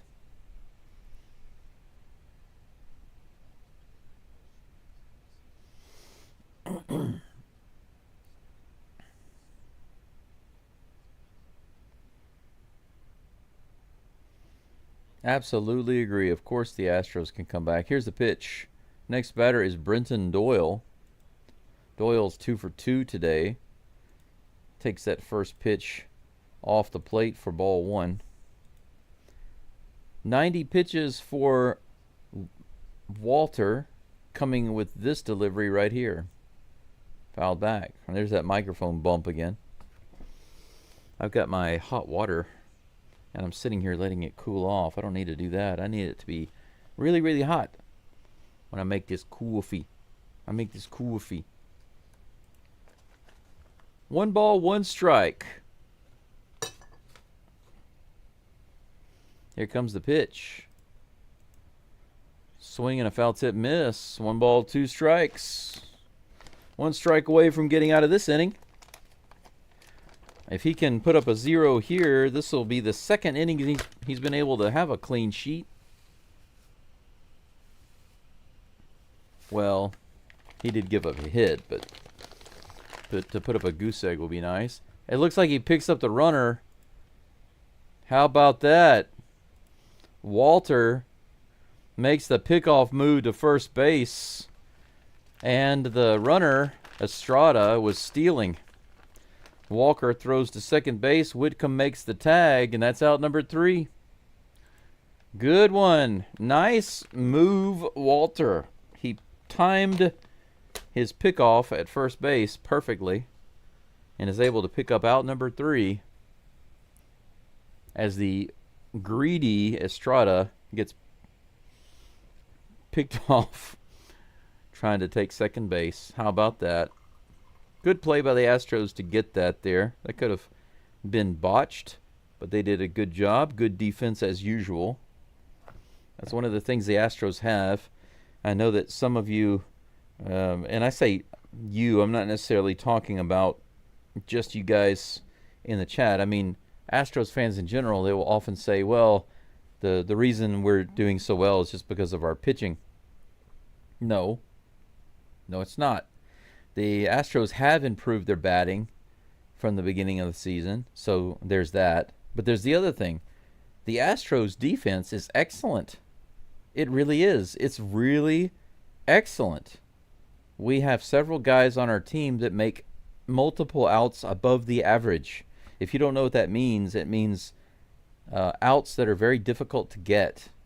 The Astros have several guys on defense who are good at this, getting outs that are very difficult to get. And so to just say that the Astros are winning because they have good pitching is not fair. It's not fair. It's giving all the credit to one part of a team, and you can't do that. You just can't do that. If you have a team that has a bunch of home run hitters, and so it doesn't matter if your pitchers give up 6 or 7 runs, maybe. But how many teams are like that in the major leagues? None. You never have a team that's just full of home run hitters, because no team would ever be able to afford that.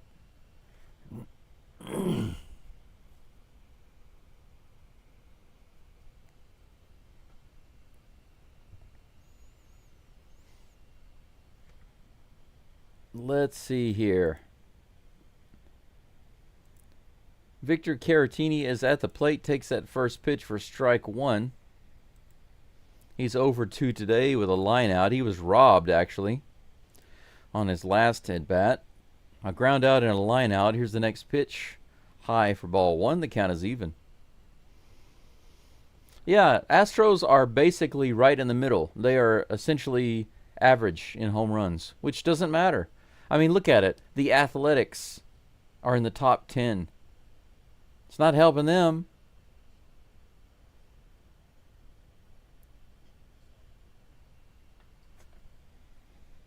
Here's the pitch. A little low, ball 2.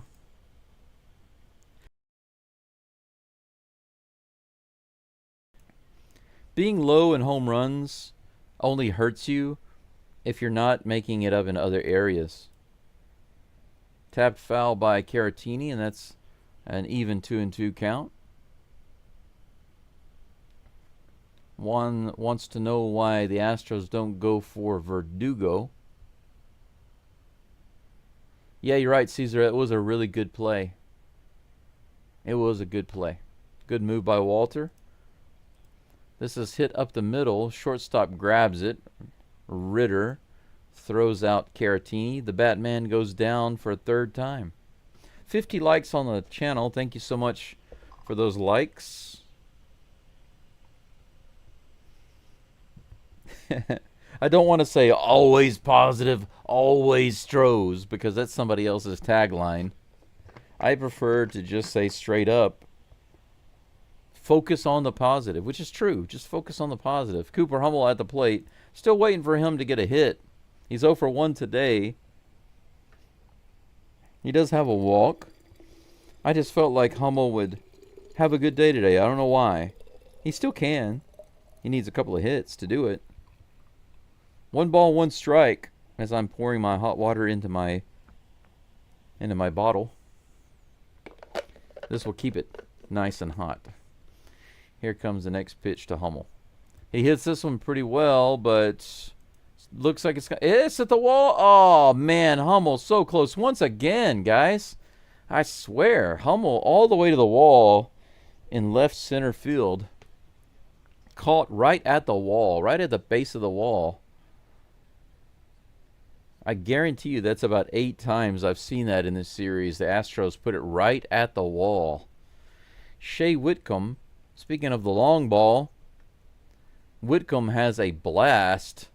His first MLB home run was a crushed ball yesterday, 451 feet. First one is outside, ball 1. 1 ball, no strikes, 2 outs, nobody on here in the top of the 6th. Come on, Whitcomb. Come on, Sachet. Sachet. That's in there for a strike, 1-1. Yeah, old dog, no matter what, I'm going to root for him. It's okay to offer some criticism, some constructive criticism. But to just assume the worst, if we see something happening that we don't like, and to just automatically assume, like, it's ridiculous to come into a game. Let's say in the very first inning, the Astros give up a run, and then I see in the comment section sometimes people saying, "Oh, great, the Astros are going to lose this one too." What is the purpose of that? That doesn't say anything at all about the Astros. It tells me everything I need to know about that person. 2 balls and 2 strikes to Shea Whitcomb with 2 outs. 2-2-2 with nobody on. Here comes the pitch. Tap to the third base side. It might be a little trouble. They say they got him. Wow. First time Freeland has had 3 up and 3 down. We're going to go into the bottom of the 6th. Astros down by 2. 8 hits for the Rockies, 6 hits for the Astros.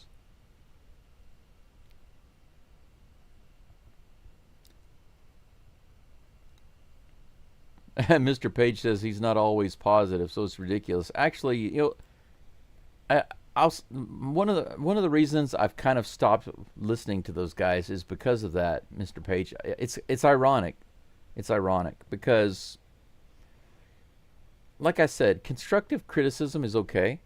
There's nothing wrong with that.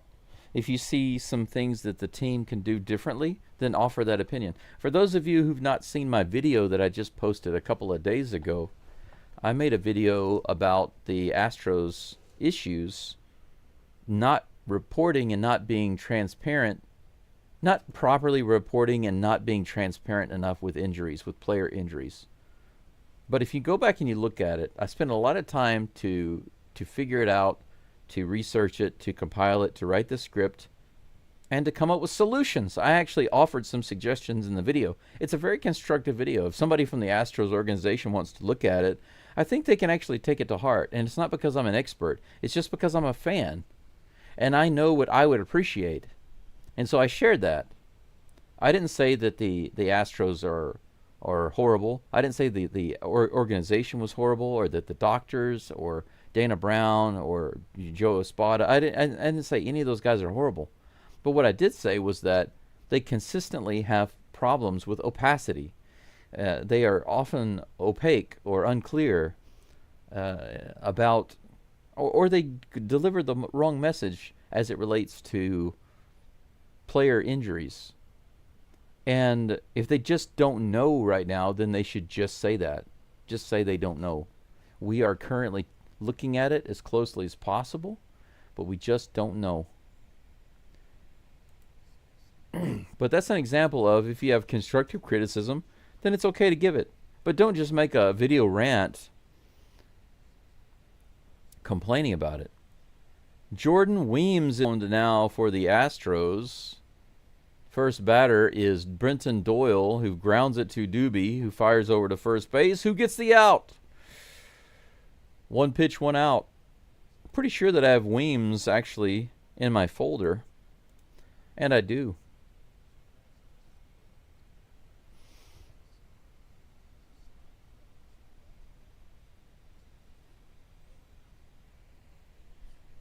Yep, we still have 9 outs. That's right. We have 9 more outs minimal. Here's a pitch. Bunt showed by Orlando Arcia, but he takes the pitch for strike 1. 97 miles an hour. Weems has himself a little bit of heat on that fastball. Here comes the 0-1 pitch. In the dirt. Ball 1. The count is even.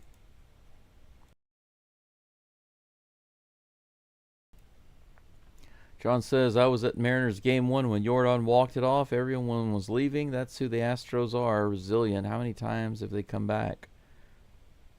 That's true. Here's the pitch. Hit way up in the air. Is it going to be playable? Nope. Caratini and Walker run over there, but it bounces off the dugout and into the crowd. 1 ball and 2 strikes. John says Houston is 4th in comeback wins after the Dodgers, Angels, and Blue Jays, including 2 ninth-inning comebacks.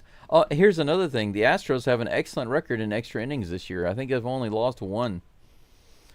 So for all the complaining and stuff, they still find a way to win. That's the thing. They find a way to win. If it's not home runs, it'll be some other way. I don't care. I don't care. I mean, I would love to see a lot of home runs. Who doesn't like seeing home runs? But who cares more about home runs than wins? Line drive that bounces right in front of Whitcomb. I'm sorry, in front of Hummel. Hummel comes in but holds up. It's going to be a single off of Weems. He gives up his first hit. Once again, a 1-out base runner. It seems that the Rockies have that a lot this game. Let me run in here right quick and grab some. I need some half and half for my coffee.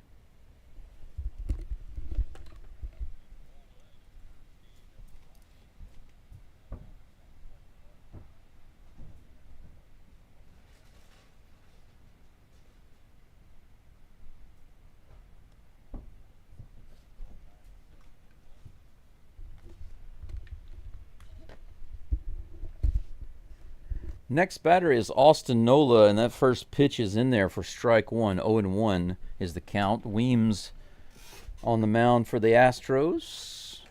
Here comes the 0-1 pitch. A little outside, ball 1. 1-1.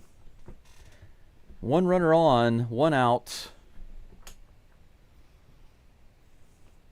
1 ball, 1 strike. And Austin Nola 0 for 1 today. Let's make it 0 for 2, baby.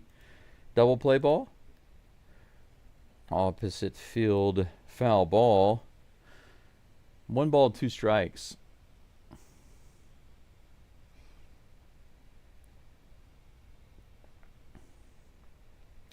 The Rockies do stink this season. I mean, look at their record. But they do have wins. And they can beat any team on any day. So... But we've already won the series, so it is what it is. Line drive caught by Whitcomb. He goes to first base, and they call him out there. Hey, how about that? A double play. Are they going to take a look at it? Or is that a for sure thing? Rockies might challenge. They're not going to challenge. How about that? Astros do get the double play. Not the traditional double play, but a line drive by Whitcomb. He fires over to first to double up the first base runner who was off the bag. He dove back, but could not get back in time. So, double play. All right, how about that? Jordan Weems gets out of the inning. 1 hit, no damage done. Goose egg for the Rockies in the bottom of the 6th. We go to the top of the 7th. 9 hits for the Rockies, 6 for the Astros. 5-3. The STROS have 2 runs to make up to tie this game. Due up for the STROS, Doobie, Isak the ball, and Jake the rake.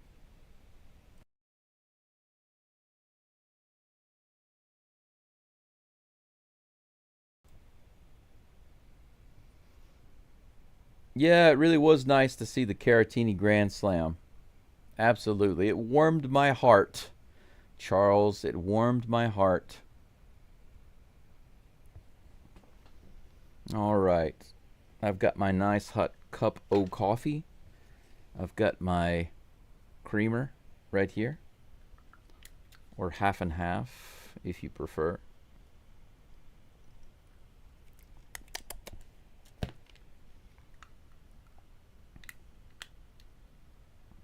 It is now 6 a.m. here in Japan.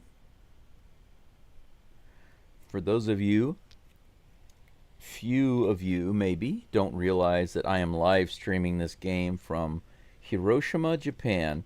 If you guys have never been to Japan, I highly recommend you come visit. I've been living here now for 5.5 years in total. I lived in China for almost 7 years. I've been living in Asia for 12.5 years, in case you can't do that math. Or if you just don't want to do the math because you're lazy with math like I am. Juan Meja is on the mound now for the Rockies, so we have a different pitcher, a righty. 1-0 is the count to Dubon. Here comes the 1-0 pitch. Dubon hits this one up the middle. Is it going to drop? Nope. Doyle's able to get it. 1 away. Juan Meja.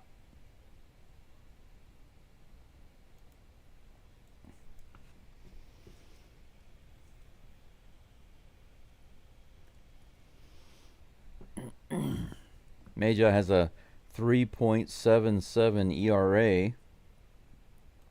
Top of the lineup is at the plate right now. He socked the ball. Paredes, 98 on that outside edge. It could have been a strike, but called a ball.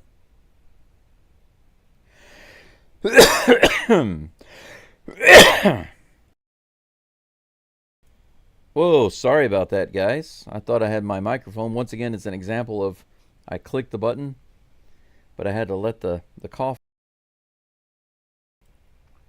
I am really sorry about that for those of you whose ears I just destroyed.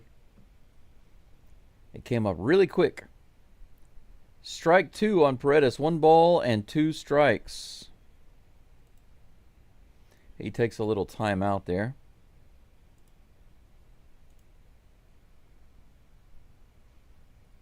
Page says, tell Bauer we said hello. I don't think he's in Japan anymore. I think he's playing somewhere else. Here's the pitch to Paredes outside. 2 balls and 2 strikes. But yeah, Bauer was here. And he was getting a lot of interesting attention from the Japanese fans. Doing some strange, weird showman stuff. Outside. Full count. Now we're talking. We're back to good old Paredes. Drive up the count. Make the pitcher work. And then crush it. Here's the pitch. He fouls that one off. That's right. He socked the ball foul. Who said that the other day? One of you guys said you call him he socked the ball foul. But that's good. He really makes the pitchers work. And that's a really good thing. He hits this one foul again.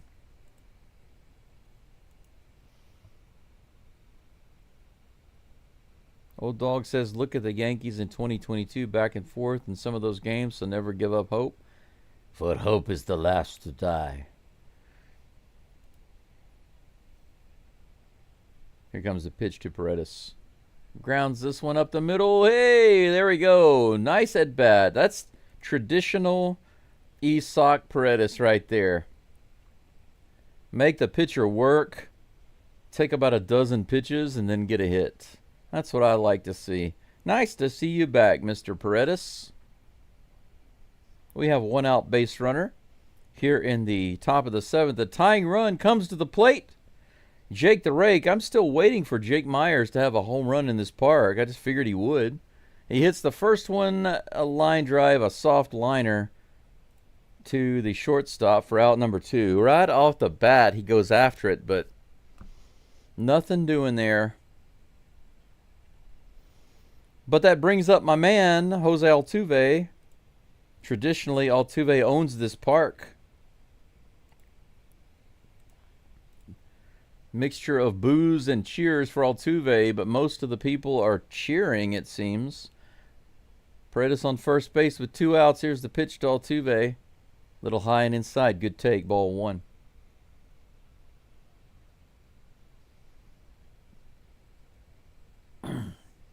Yeah, Mr. Page, I don't know what's going on with Bauer. I don't know why he's not back in the MLB. He should have been. Little check swing, but they say he went around, so that's strike 1. 1-1.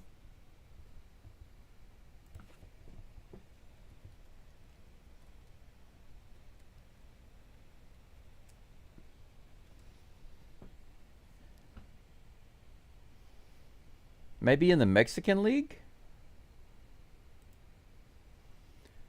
Next pitch to Altuve is outside for ball 2. 2-1. 2 balls and 1 strike. Here comes the next toss.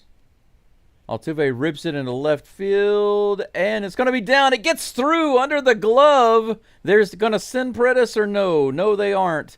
Altuve slides into second.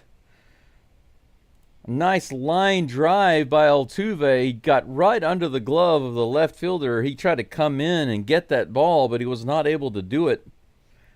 You see here, right under the glove. Beck took his eye off the ball, and it slides right under his glove. He's lucky that it didn't go past his glove faster. That definitely would have scored Paredes. We have runners on second and third now, with Cam Smith at the plate. Our best runners in scoring position hitter on the team, guys. Batting .353 with runners in scoring position. They're having a little mini meeting on the mound right now. There's no way we can stop this guy. I'm just letting you guys know right now. So, you know, that's what they're talking about. If you guys don't know, I always know exactly what they're talking about on the mound. I can hear what they're saying. They're discussing how they can't stop Cam Smith, so might as well just go ahead and accept it now so that they're not too disappointed when he cranks it up right here.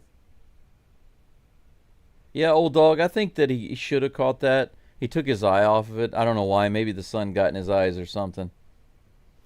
Here comes the first pitch to crank it up Cam Smith. Takes that one wide on the check swing. Ball 1. All right. Crank it up, Cam. Runners on second and third. Altuve and Paredes. Here comes the next pitch. Another outside check swing. Good takes by Cam. 2-0 is the count. Mr. Antonio says, who does your artwork? It's a combination of me and the AI tool. Man, another one outside. Check swing. 3 identical pitches in a row. Slider outside, outside, outside. Check swing, check swing, check swing. It's 3-0. Here comes the next pitch. Swing and a miss right in there. 96 miles an hour. He was expecting that pitch, but he couldn't get the bat on it. 3 balls and no strikes. And he takes a timeout.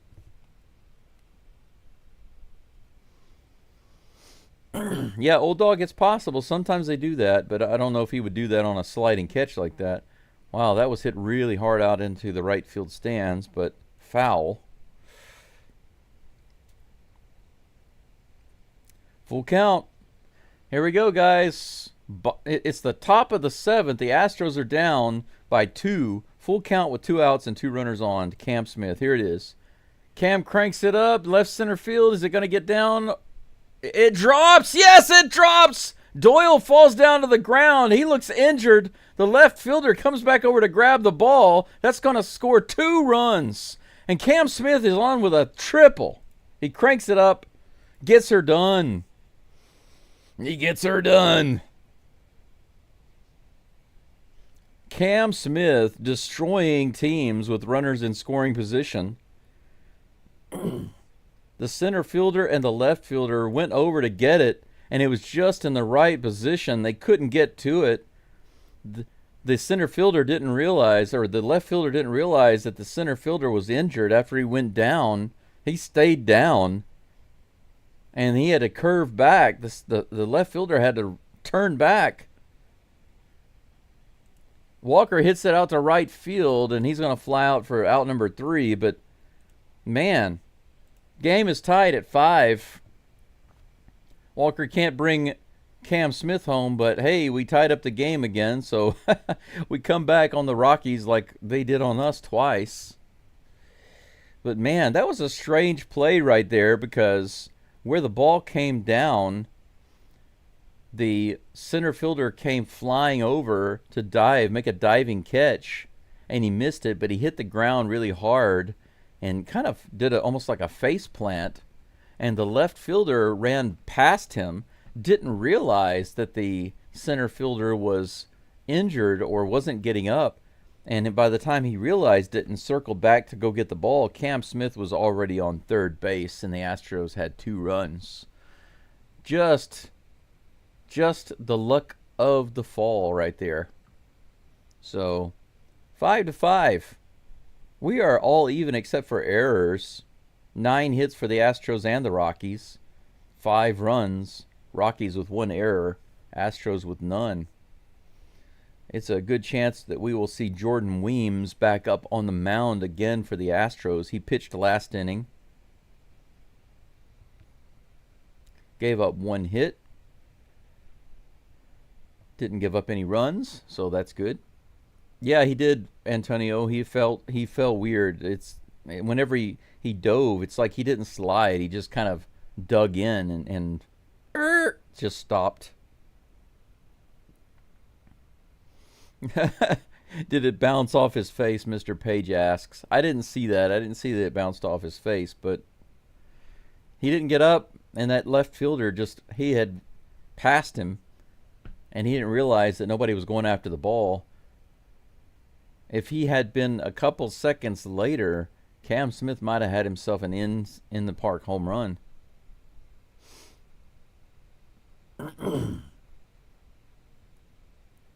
Charles said Walker's turned for a grand slam. Well, he didn't have enough runners on base to get a grand slam.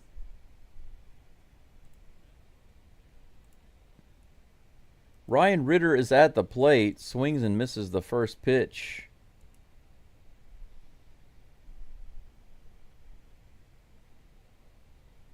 Here comes the pitch.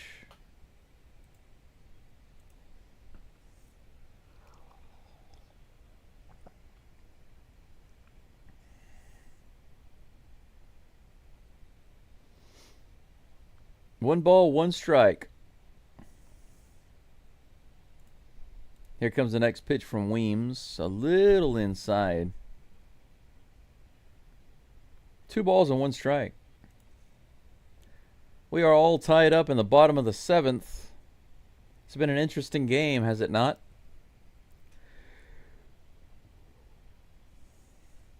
Here comes the 2-1 pitch from Weems. Ritter swings that one. Swings at that one. Hits it to Paredes. How about that? Paredes makes the diving play, comes up and fires from his knees to first base to get the out. Gold glove play right there by Mr. Isak the ball. Dives, Nice lob from his knees. No big deal, he says. Just another day at the office.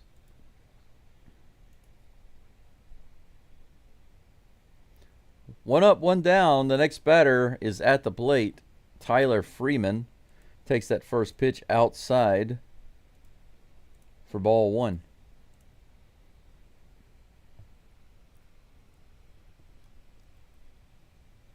Mr. Page, you're right. Have you seen his batting average with runners in scoring position? It's getting close to 400. Can you believe that? He's leading all of the Astros right now with batting average when runners are in scoring position. Number one on the entire team. 1 ball, 1 strike to Tyler Freeman with 1 out, nobody on. Here's the pitch. Just off the outside edge. Missed a strike by maybe an inch. 2 balls and 1 strike.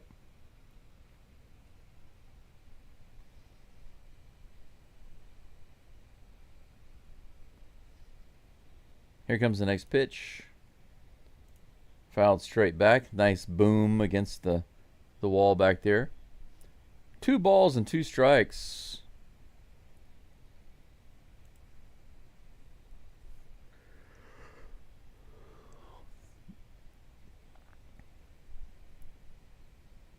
Two balls and 2 strikes. Here comes the pitch to Freeman. Let's see what Weems comes up with. Ooh, close. 89-mile-per-hour slider, just missed by a couple inches off the outside edge. Full count.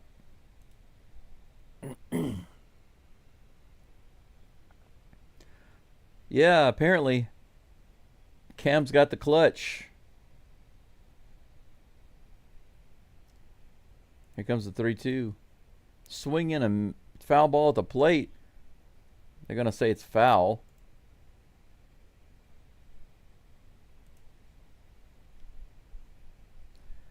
Home plate umpire thought it was fair, but the first base umpire said it was a foul ball.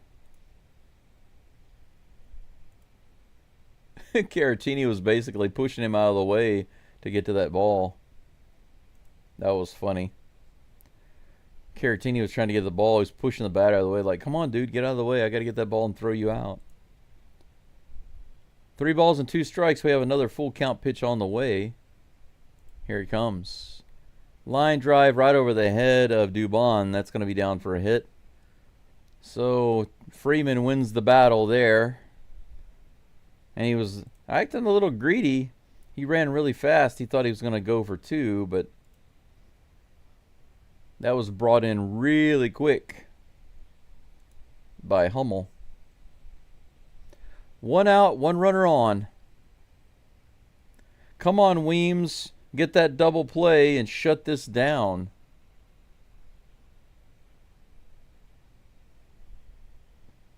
Josh Miller is going to come out and have a little chit-chat with Caratini and Jordan Weems. 21 pitches now for Jordan Weems.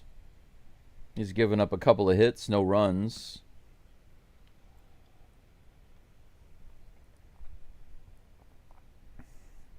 Mickey Moniak is pinch hitting for Kyle Farmer. Moniak batting left-handed. 1 out, 1 runner on.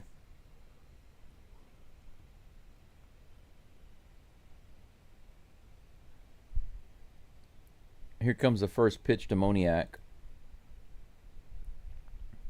Long delay. Too long for me. Above the zone for ball 1.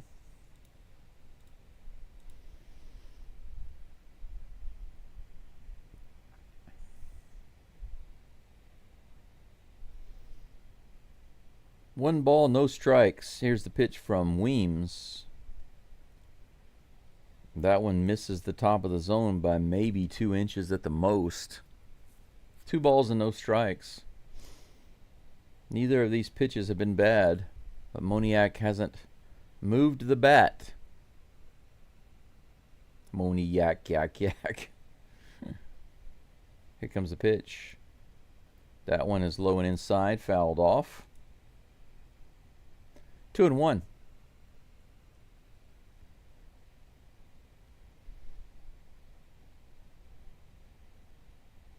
"78 people following the live stream. I appreciate you being here, but only 54 likes. If you haven't liked the live stream, I appreciate you doing so right now. The count is 2-1 to Mickey Moniak. Here's the pitch from Weems. That was nice. 95 in the bottom of the zone. Strike 2, and the count is even. Yeah, Mr. Page, I'm with you on that. Save the bullpen for those Dodgers. Those despicable draft Dodgers. Here comes the... Nope. Weems goes over to first base. Freeman gets back.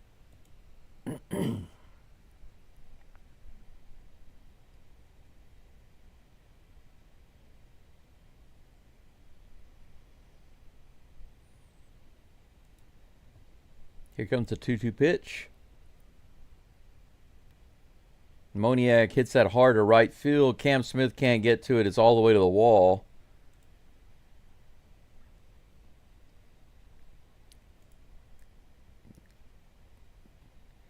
He's going to be safe at home plate.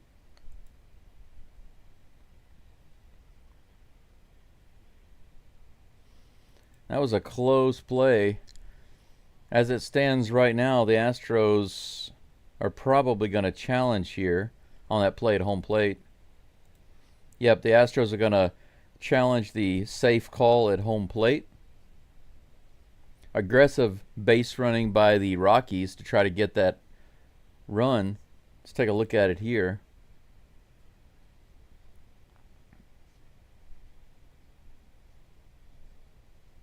Oh. The question is, did the tag... Yeah, I think the tag got on him first. I think Caratini got him.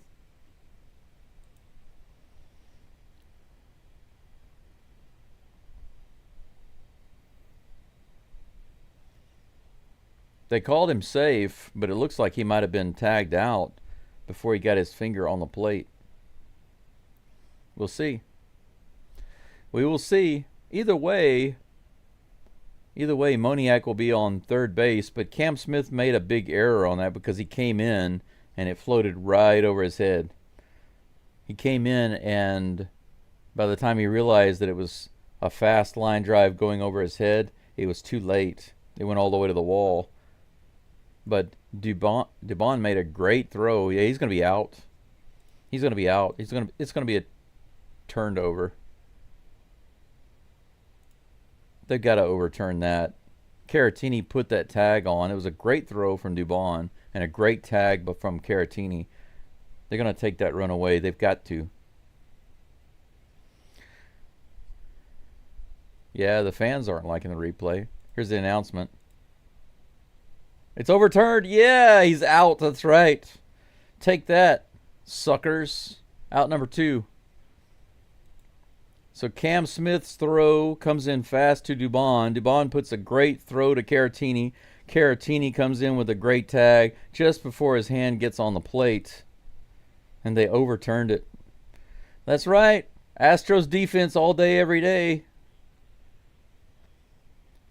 5-5, the score remains. They give Jordan Weems a little warm-up toss there. Runner on third with 2 away. 87 people. Holy cow, 87 people following the live stream and only 56 likes. What are you guys doing? Make sure you like the live stream for me if you don't mind, and I thank you in advance. I think they're giving him a triple on that. Well, they get the run back. The very first pitch is a single to center field, left center field, by Jordan Beck. That's all it took for the Rockies to get that run back. One pitch by Weems, right up the middle, 6-5 Rockies.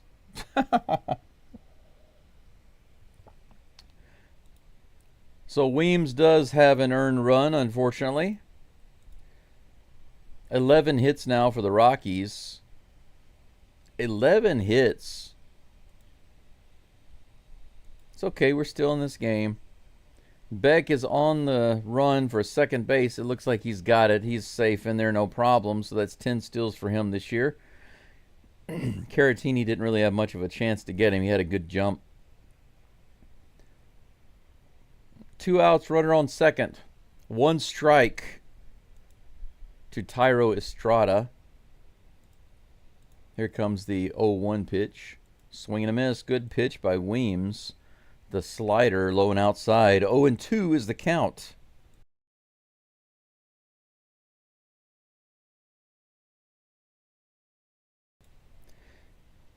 Weems has been in a couple of times for the Astros, but not too much. Just a couple of times. Here's a pitch in the dirt. 1 ball, 2 strikes. You guys give up. So this is exactly what I was talking about earlier. Weems comes in. He's barely pitched for the Astros at all. He's filling in because we have injured guys. He's pitched almost 2 innings. He's given up 1 run, and already he's garbage. Come on now. Give him a break. Here comes the pitch, the 1-2. This is going into shallow left center, and it's going to drop. Hummel grabs it, but that's going to score another run. Rockies get their 2-run lead back. Every time the Astros put runs on the board, the Rockies just get them right back. And now it's kind of like reverse. Instead of just tying it, they just take the lead back. Man. Astros really struggling this game from the pitching side. But, you know, that's what we get. We don't have our ace on the mound right now. We don't have our best relievers coming in. 5-7, the Rockies are up. Ryan McMahon now at the plate. Runner at first with 2 outs. Hey, there's a guy in the stands back there. You see that guy back there with the Oiler hat on? How about that? A Houston Oiler hat. Heck yes. I saw that. I saw you, dude. Houston Oiler hat, man. That's awesome. This is hit way up in the air into shallow right. Whitcomb is over, and he puts it away. Out number 3. But unfortunately, a couple more hits by the Rockies and 2 more runs on the board. 5-7, the Rockies lead. 13 hits. The Rockies getting payback for the last 2 games with 13 hits and 7 runs on the board against the Astros. But you know what? This is kind of a throwaway game. I'm not going to complain about the Astros only scoring 5 runs against the Rockies. 5 runs is still acceptable. And I'm not even going to complain about the Astros giving up 7 runs. It's not like Brandon Walter is an ace. He's a supporting rotation pitcher, you know? And Weems is in there. To be honest, Weems is in there to give our other guys a rest. He's not a main guy. He's still trying to find himself. So, what is there to complain about?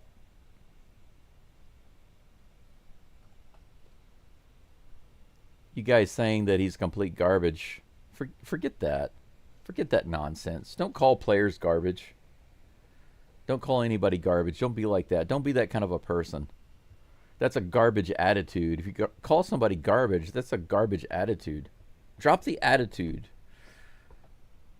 He's trying to find himself. You're talking about a guy that has come in because we have so many issues with injuries. I mean, think about what the Astros have been able to do with our pitching despite losing so many guys. And yeah, that's another thing Old Dog pointed out. This is a hard park to pitch in. It's not easy. And we still have a couple of innings. We're only down by 2. We tied the game again. We lost it. Sure, we lost it. But we can score just as easily, if not easier, than the Rockies can. I don't think that the Astros offense is unable to score 2 or 3 more runs. Yes, you're right. Mr. Page, you're right. The Rockies bullpen is not good. I agree. Victor Vodnik is now in for the Rockies.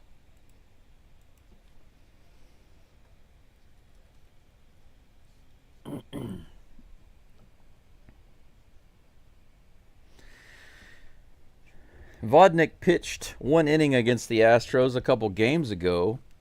In 1 inning, he pitched 1 inning, gave up a hit and a walk.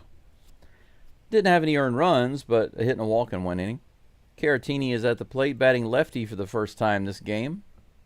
1-1. He did have a grand slam in game 1. Check swing, did he go around? They say he did. 1 ball and 2 strikes.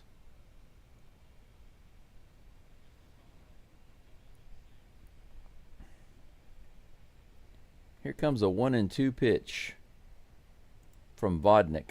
A little high and outside. The count is even, 2-2.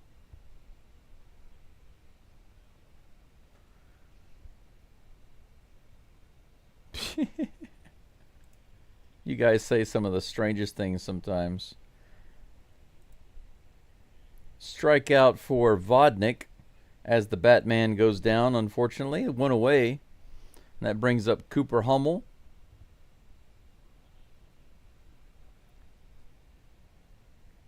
I don't think that Espada's main focus right now is winning today's game. I don't think that's his main concern. If you guys think that Espada's main concern today was winning this game, then you are obviously not paying attention. Here's the pitch. Another ball, 2-0 to Hummel. Hummel does have 1 walk today. Otherwise, he has 1 driven all the way out close to the wall. Almost home run. Here's the pitch. Off the plate. Ball 3. Yes, that's right. Always positive, always STROS. You guys need to go to the... all of you complaining and calling players garbage, you should go over to the other channel where we're always saying these negative things. That's in there for strike 1. 3 balls and 1 strike. Seriously, though, what's the point in calling players garbage? What is the point in that? No point. Opposite field, hit by Hummel. Is he going to be able to beat it out? They do say that he is thrown out, but Hummel thinks he was safe. Are they going to challenge it? And the Astros are going to challenge. It was a great play by the shortstop, but Hummel, not the fastest guy, but he raced down the line. No, he was out. Nah, I think he was out.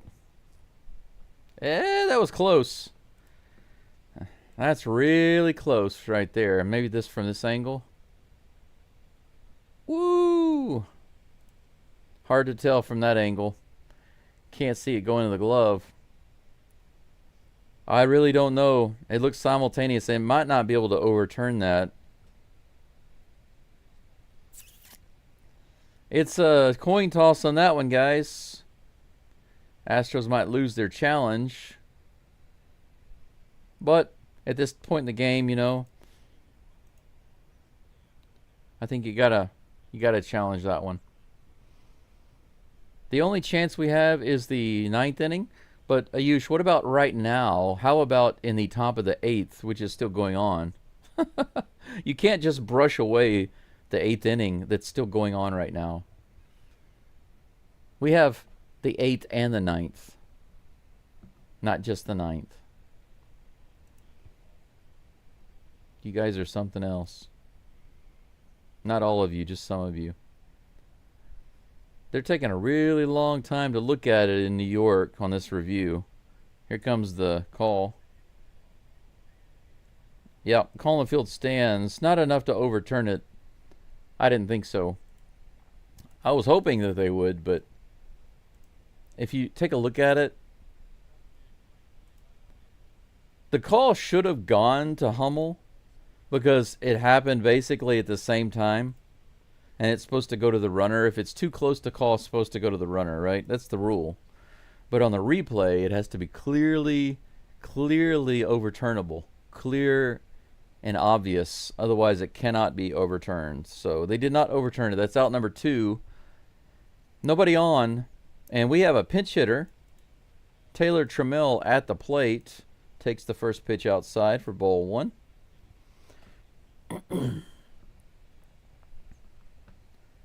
Right now, Trammell is 0 for 5 in pinch hitting. That pitch is high for ball 2.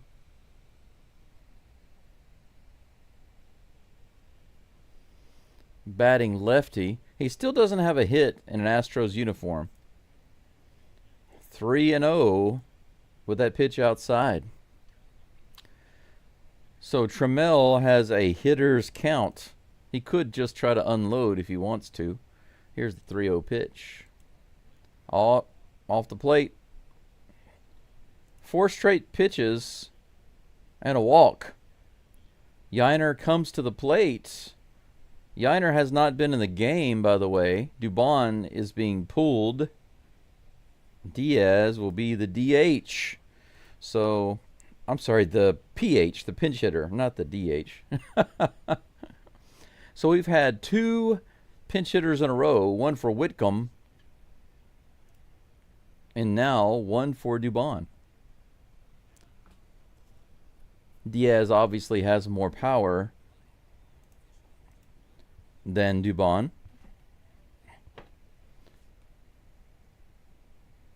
Yainer represents the tying run.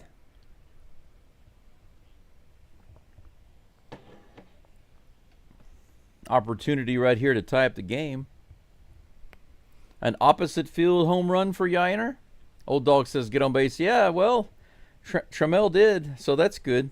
Here's the first pitch to Diaz. Right in there, 92 miles an hour. Cutter right down the middle. Strike 1.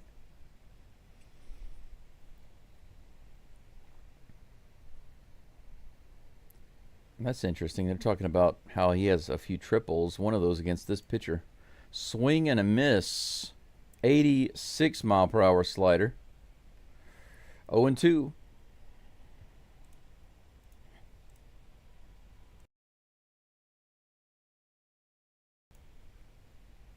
Here comes the 0-2 pitch to Yainer. Give him a shiner. Nope. Lays off for ball 1. Good take. 95 people following, and we're almost at 100 today. That's great. Make sure you like the live stream. I'd appreciate that. Here comes the 1-2 pitch. Yainer fouls it off on the right side. That was a 91 mile per hour cutter right in the zone. Got a lot more people listening in than I have likes on the live stream. Now we're up to 106. Viewer numbers are going way up today for some reason. Please like the live stream. Hook me up here. Here's the pitch to Yainer. Outside and low in the dirt. 2-2. 120 viewers? More and more people are getting in here. That's crazy. Like the live stream. Hook me up. Here's the pitch. In the dirt. How about that? Yainer starts the count off with 0-2. And he has worked it back to full. 3-2. He takes a little timeout. Now he's back in the box. Vodnik with a full count. 2 outs. Runner on first. Here's the pitch. Yainer punches it through the right side. A diving catch. And he's safe at first base. Trammell goes over to third. He'll be safe in third. So we have runners on the corners. Another great catch by Estrada. But just not able to throw out Yainer. Yainer not the slowest and not the fastest guy on the field. But he was able to beat that throw. Great hustle by Yainer to get that infield hit. Heads up play by Trammell, who's a speed demon, to get all the way over to third. That's all that the Rockies are going to allow for Victor Vodnik. They're going to go ahead and pull him out. Bring in another pitcher. So the Astros have runners on the corners with 2 outs. And the top of the lineup, Isaac the Ball Paredes comes to the plate. Paredes with 2 hits today. He's not having a bad day. Paredes represents the go-ahead run for the Astros. Still waiting to see one of these Astros plant one over the fence. In this series, they have put the ball all the way to the wall or to the warning track about 10 times. They just keep driving it out there and keep playing around with that home run, but they've come up short most of the time. They've had a couple of home runs out there. Had a blast by Shea Whitcomb. That was the longest one of the season for any Astro, 451 feet. Before that, Altuve, I think his was 439 feet. I think he had the lead before that. But now Shea Whitcomb, with his first home run of the year, has the longest distance on the Astros home runs this year.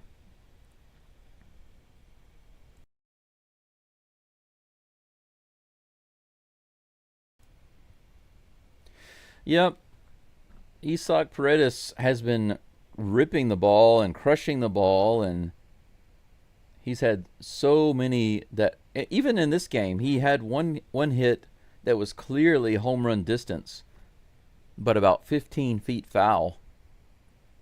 Big hit out to left field.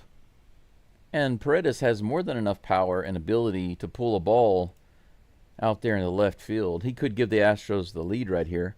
Seth Halverson is on the mound for the Rockies. Here's the first pitch to Isaac the Ball. Way high. Whoa. 100 miles an hour up and in. Paredes has to jump out of the way a little bit. A little too close for comfort. Seth Halverson.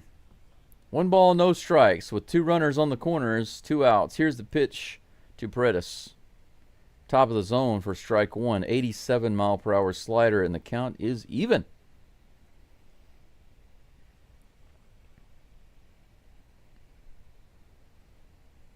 One ball, 1 strike. Here comes the next pitch. 100, misses high and outside. Good take. 2 balls and 1 strike. 100.3 miles an hour. Here comes the 2-1 pitch. Outside, 101. 3 balls and 1 strike. Keep throwing it out of the zone, man. Fine by me. Walk in a run. Walk in a few runs. Load the bases. It's fine by me. Here's the pitch. No, he pops that one up behind the plate. Is it going to be playable? Oh, no, the catcher's got it. Are you kidding me? On the 3-1 pitch, Paredes fouls it back just a few feet. Once again, it's like the opposite of what the Astros have been doing, right? Just hit it all the way to the wall, right at the wall. But this time, it's behind home plate. Very, very close. So close, and yet so far away. 10 hits for the Astros, 13 hits for the Rockies. The Rockies lead 7-5. We go to the bottom of the 8th. 7-5. What a game. Yes, old dog. Rats. Rats indeed.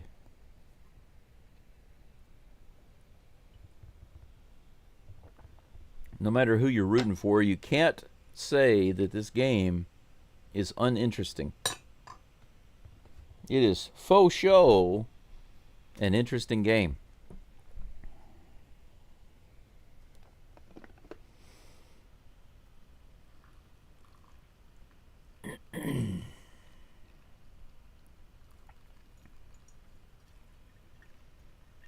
I had a new kitchen sink come in today, or actually it came in yesterday.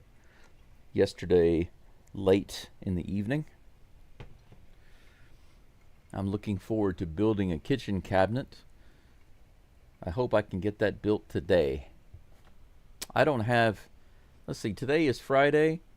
Today's going to be a good day, I think. It's July 4th here in Japan, so happy Independence Day from Japan.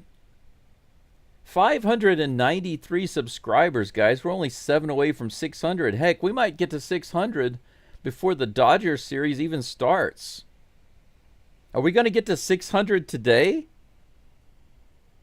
We have an inning and a half to go, or at least a full inning. We have the bottom of the 8th and the top of the 9th. Can I get 7 more subscribers before the end of this game? Is it possible? I would not have been able to guess that. I was just thinking I would get to 600 before the end of the Dodgers series. Caleb Ort is on the mound, guys.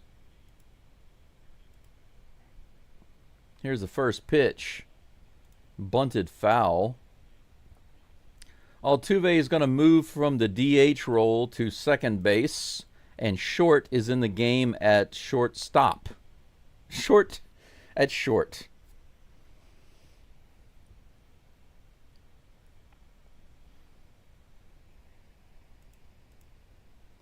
Here's the next pitch to Brenton Doyle. He shows bunt again, but he does not go. 1 ball, 1 strike.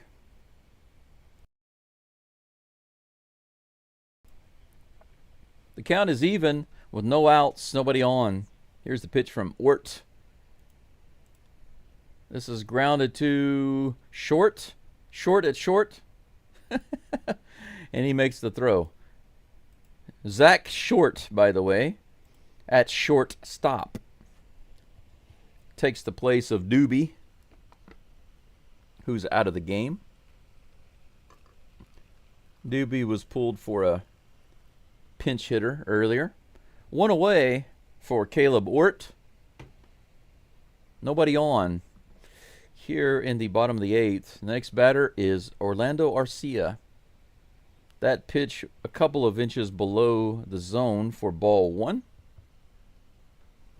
Crispy says we should be embarrassed. I don't think so.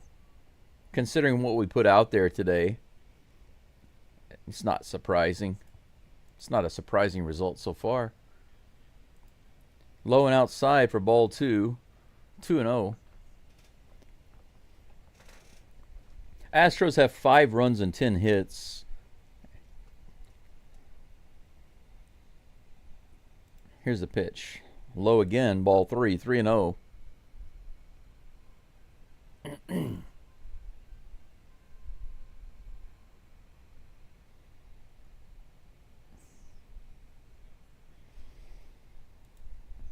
Three and 0 to Arcia. Here's the pitch. That's going to be ball 4. Misses just by maybe an inch. Several low pitches just right below the zone for Ort. He wasn't missing by much, maybe 1 to 2 inches each pitch. Yeah, Ayush, isn't that crazy? Subscriber count has been sneaking up there. That's crazy. Look at that. 595 subs. My goal was to get to 600 by the All-Star break. Then I thought maybe by the end of the series with the Dodgers, but it might get there before the end of this game. That's crazy. Another ball there to Austin Nola. Caleb Ort missing with 5 straight pitches. Not by much, though. Here comes the pitch. The 1-0. That's in there. 90 on the outside lower edge. 1 ball, 1 strike. With 1 out, 1 runner on. A double play ball here would be nice to send us into the top of the 9th. Runner is off to the races, but it's fouled off.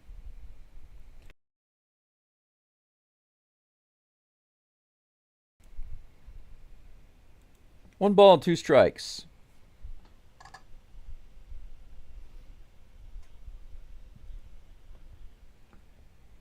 I am debating whether or not I should go to town and have a nice breakfast. I really want to, but I don't know if I should spend the time and the money.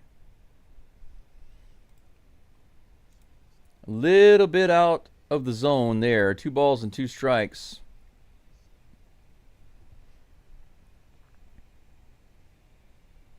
Can you guys believe that my viewers today got up to over 100 for the first time this year? This is hit to Paredes at third. He goes to second. They go over to first. Hey, double play. How about that? Paredes to Altuve to Walker. Or it gets the double play ball. How about that? And we got our fun guys, our Go squad, our fun squad, our Go team, whatever you want to call them, coming up to the plate right now, guys, in the top of the ninth.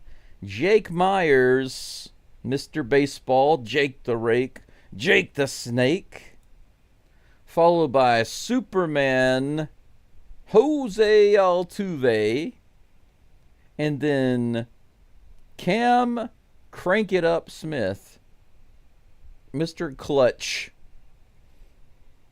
Crank It Up Cam Clutch Smith.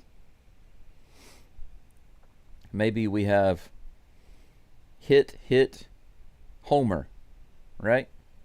And then Astros retake the lead 8-7. Who knows? Anything can happen. Anything can happen. Astros might be 3 up and 3 down. They might score 5 runs. They might score 10 runs. You never know. You never know. Well, yeah, Cam is definitely the most clutch player on the team right now. He's leading the team far and away with batting average when runners are in scoring position. He's creeping his way up to batting 400. For those of you who do not know, his batting average is close to 400 when he has runners in scoring position. That's insane.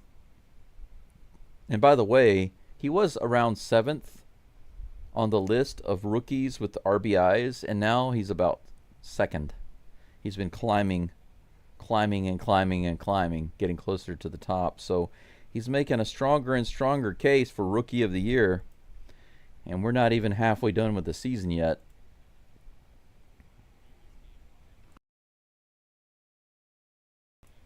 Jake the Rake is at the plate.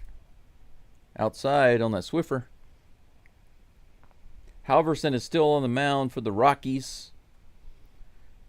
1 ball, no strikes. 1 single today and 1 run for Mr. Baseball.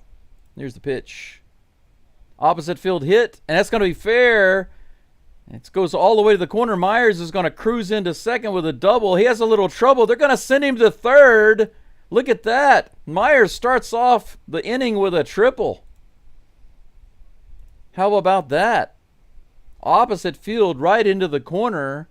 A little trouble. I'm not sure exactly what was going on out there, but the right fielder couldn't quite get it. And that gave Jake an extra. Oh, he missed it. That's what happened. It went under the wall, and he missed it with his glove. You'd think that these outfielders would know their own outfield wall a little better than that. You love to see stuff like that. Jose Altuve at the plate. First pitch, he fouls it off. 0-1 on that one. That was an 87-mile-per-hour hit. Altuve is 2 for 3 today with a couple of hits. Here comes the 0-1 pitch from Halverson. Low, almost in the dirt. 103 miles an hour. That was probably a 102 point something. 2 balls. I'm sorry, 1 ball, 1 strike. Here comes the 1-1 pitch. Altuve fouls it back. 102 miles an hour. He's going after Altuve with those fastballs. 1 ball, 2 strikes. What do you want to bet that he goes with a breaking ball here, tries to get Altuve to chase? If he's expecting it, we'll see. Here comes the 1-2. Nope, he goes with another fastball, but this one's way high. 2 balls and 2 strikes. Myers' ball, they're going to rule it a triple.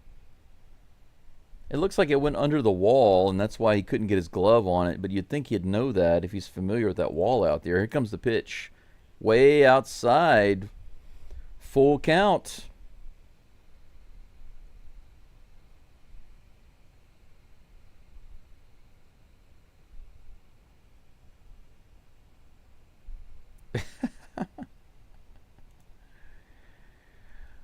"12 pitches now for Halverson. Here's the 3-2 pitch to Jose Altuve. Ground ball to the left side. That's going to score Myers. That throw was in the dirt. Scooped up by the first baseman. They got lucky on that one. Astros draw 1 run closer. So there's an RBI sacrifice by Altuve. Cam Smith comes to the plate. No runners on, 1 out. So Altuve does his job, at least driving in 1 run. We are 1 run away. Cam, crank it up. Here's the first pitch from Halverson. 100, a little high. Check swing, ball 1.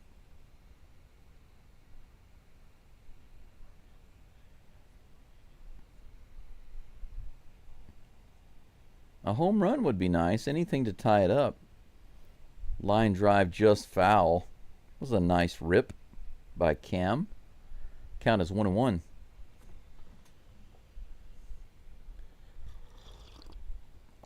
Astros win this game. I'm going to want to celebrate and go have a nice breakfast. If they don't, I'll want to go drown my sorrows in a nice breakfast. Fouls that one off for strike 2. The 88-mile-per-hour pitch. Little breaking ball there. 89 people following along and 71 likes. We have a really good chance to get the likes for this live stream over 80 if you guys will help me out. I'd appreciate that. It'd be the first time I think I've gotten over 80 this year. Here's the pitch. Fouled back. Cam staying alive. That was 102 miles an hour. 93 people following along at the moment.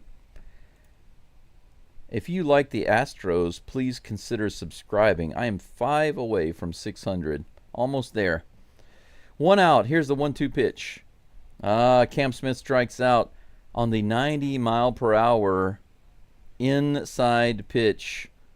That's a big out for the Rockies to get Cam on that one. 90-mile-per-hour splitter about 4 or 5 inches off the plate inside. Down to this right here, guys. We have 2 outs, nobody on, and Christian Walker at the plate. No hits for Walker yet today. Here's the pitch. Base hit for Walker there. That's his first hit of the game, opposite field. Tying run on first base.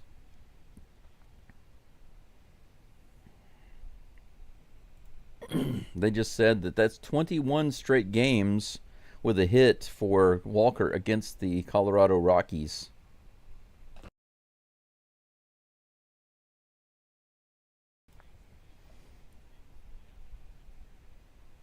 Victor Caratini had a big hit the other day. He's at the plate right now. Takes a whiff. Swing and a miss, 91 miles an hour on that first pitch. 0 for 4 today with 1 strikeout. But Caratini with a big swing the other day, got the grand slam. Without that, we would not have won the game. It's 0-1 right now with a runner on first. Here's the pitch. It's another swing. He's taking some hikes at it, taking some swipes at it, rather. Taking some hikes. I guess you could say that, but it just doesn't make much sense now, does it? 0-2 is the count to the Batman. Come on, Batman. Here's the pitch. Fouls it off. The crowd doesn't even know what they're cheering for. They went crazy. And then they realized, they were like, hey! Oh. They literally didn't realize that that was a foul ball. They thought he struck out. What a bunch of weirdos. 0-2 the count remains. Here comes the pitch. Come on, Batman. Left field, opposite field. Is it going to get down? Yes, it is. It drops. How about that? Tying run at second base. Back-to-back hits for the STROS. This game's not over yet. Are they going to have a little chit-chat with the pitcher, I wonder? Opposite field. Yep, they are going to have a meeting at the mound. 100 people following my live stream at the moment. Thank you for being here. Please hook me up with a like. I'm 3 away from 80. Subs are at 596 now, guys. Thank you so much. I'm 4 away. Am I going to hit 600? Are we going to hit 600 before the end of this game? It's getting close. It's getting close. Almost there. Cooper Hummel at the plate. It all comes down to Hummel. Is he going to do something or pass the buck? Is he going to walk? Get a hit? Let's see. First pitch from Halverson is on the way in just a moment. Here it comes. Right in the bottom of the zone. 101 miles an hour. Strike one.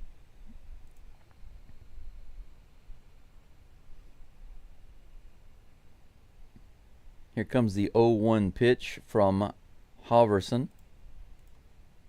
Hummel swings and misses that one. Might have been a foul tip into the glove of the catcher. 0-2 is the count.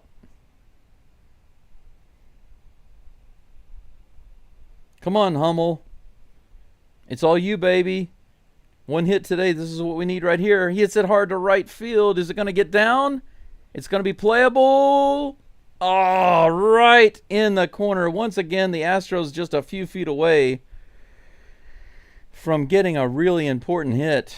They lose the game right at the last moment. We had 2 runners on. We only needed one run to score and tie it up.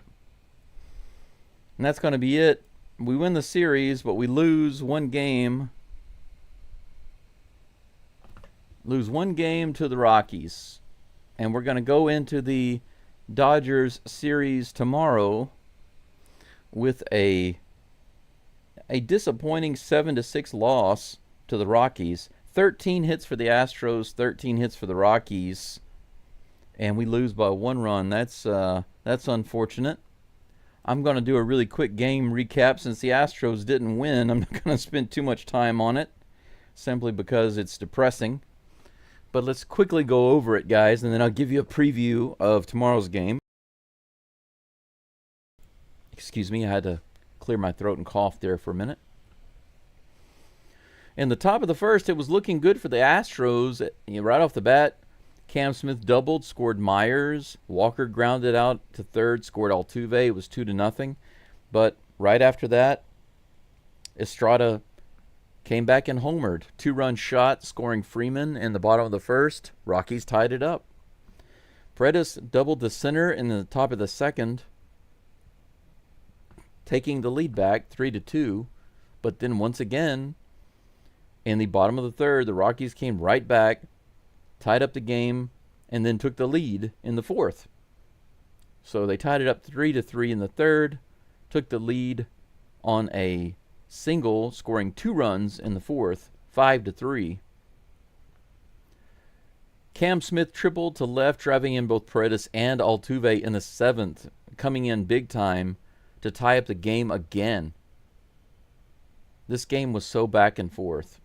But in the bottom of the seventh, once again, the Rockies answered, singling to left, scoring a run, singling to left again, scoring another run, going up by 2.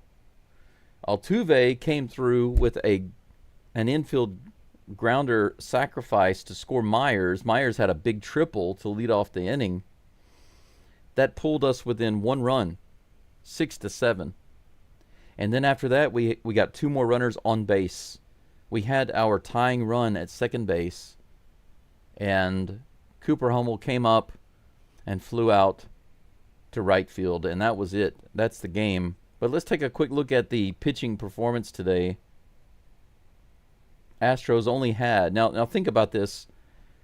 In some games, the Astros will have like 5 or 6 pitchers in the game, but today we only had 3. And I know why we only had these pitchers and why we had only 3 in the games, because we're trying to save our guys for the next series. And this game, we already won this series versus the Rockies. And yes, having the extra win would matter, but it's clear, I think anybody can see that Espada wasn't really caring about this game so much today as he was caring about not burning out the Astros bullpen for the next series, giving everybody a little bit of a rest. Walter pitched 5 innings, gave up 5 runs and 8 hits, just had 3 strikeouts, but he didn't have any walks, so there's a silver lining to everything. Jordan Weems came in. He's only pitched a little bit for the Astros, not too much. 2 full innings pitched, gave up 5 hits and 2 runs. Definitely not stellar. No walks, no strikeouts. Caleb Ort had a good inning. He did walk a batter, but he didn't give up any runs, didn't give up any hits. No strikeouts, but a solid inning. The only pitcher who had just 1 solid appearance in the whole game, Caleb Ort. So that's something. Tomorrow's game is Game 1 versus the Dodgers. No rest for the Astros. They're going to head straight to Los Angeles. This is an away game for us. Astros won't be back home until July 7th when they host the Cleveland Guardians for a 3-game series. The Astros have 3 more series before the All-Star break. The Dodgers, the Guardians, and the Rangers. These next games, I think we have 9 games, is that right? 3-game series, that's right, 9 games. Very important. We need to take 7 of these games, I think. We need to take 7 of these 9. That's my opinion. Currently, right now, Lance McCullers Jr. is scheduled to pitch this game. I'm going to be honest, and I say I don't know why. I don't know why Lance McCullers is scheduled to start this game. Ayush, the first pitch tomorrow, my time is 10 a.m. 10:10 a.m. But let's see here. What time is it? What time in L.A. right now? What time is in L.A. right now? It's 3:06. And here it's 7:06. So if it's so I need to take off 4 hours. They're 4 hours. So that's okay. I see the difference. Basically, the game tomorrow is at 6:10. That's the first pitch. 6:10 West Coast time. That's what it looks like. 6:10 p.m. West Coast time. Does that answer your question? I have to look it up because I don't know. I don't know what the time difference is between here and California. You guys also in the U.S. you have the daylight savings time, and so the time changes around, and then you have the different time zones. But in Japan, not only do they only have one time zone, they also don't do daylight savings time, so it never changes. So I don't keep track in my mind of what time it is in different time zones throughout the year in America. It's useless for me to do that because I have no reason to memorize that and to be able to think of it so quickly. Let's see here. Yeah, if you're in the central time zone, I guess that's 2 hours later. So it's in LA, it's going to be 6:10. 6:10 p.m. I believe. Let's see. That's 9, 8, 7. That's right. 6:10 p.m. West Coast time. Anyway, who's pitching for the Dodgers? It says undecided. So 2 things I don't understand. Number 1, why is McCullers listed to pitch against the Dodgers in Game 1? You got me. You got me. And the second thing I don't understand is why the Dodgers have not announced a pitcher yet. Why are they undecided? You got me. You got me. But that's where it stands. And you guys want to feel some insult? Let me show you something on the screen right quick. Look at this. This is the matchup predictor on ESPN. It says the Astros only have a 29.6% chance to win. They're giving the Dodgers a 70.4 chance, 70.4% chance to win. That's a much higher chance to win than the Astros had, than they gave the Astros against the Rockies. Just to let you know, the matchup predictor is treating the Astros like trash right now against the Dodgers. That's way, way out of whack. That matchup predictor is way out of whack. Anyway, one more thing that I will say before we're out of here is that there was an update. I did get up to 598 subs, and I appreciate that. 2 away from 600. That's awesome, guys. Thank you so much. Definitely going to be hitting 600, maybe even before the series starts with the Dodgers tomorrow. Maybe I'll wake up, or later today I'll check it, and it'll be at 600. So thank you in advance for that. But here's the thing about the news that I wanted to share with you. If you didn't hear this earlier, it's about Yordan Alvarez. The soreness that Alvarez had in his hand, they sent him to the specialist, and the specialist, this is coming from Dana Brown directly. Dana Brown said that the specialist determined it had nothing to do with the bone. There was no problem with a fracture or the bone. It was just some inflammation, and they took care of that with a couple of shots. And in his own words, he says that the doctor said that the inflammation is manageable. That's something that they can help with. Obviously, you can't help with a fracture or damage to the bone because it just takes time to heal. You just have to wait for it to heal. But with the inflammation, they can help that to go down. So the soreness is just from some inflammation. That's really good news, because that means that, as far as we know, there's not any deep injury. So Yordan should actually be back sooner than we thought. So that's excellent news. And so, yes, of course, Pena is out, and that sucks. But I will say this. I was so happy to see Myers back today, and he was doing well, running fast, hitting the ball hard. I can't tell you how happy I am to see that, because yesterday, for those of you who didn't see it, Myers got hit really hard in kind of the back and the rib cage by a pitch, and it hit him so hard he was down on his knee for a while. It looks like it knocked the wind out of him, but luckily for us, he's a little tougher than Pena. Or maybe it just hit him in the big part of the ribs, and he didn't get injured. So we are so lucky that Myers did not get injured yesterday, and he's been having a good game. So there's no indication that Myers is injured or hurting. He had a really good game today.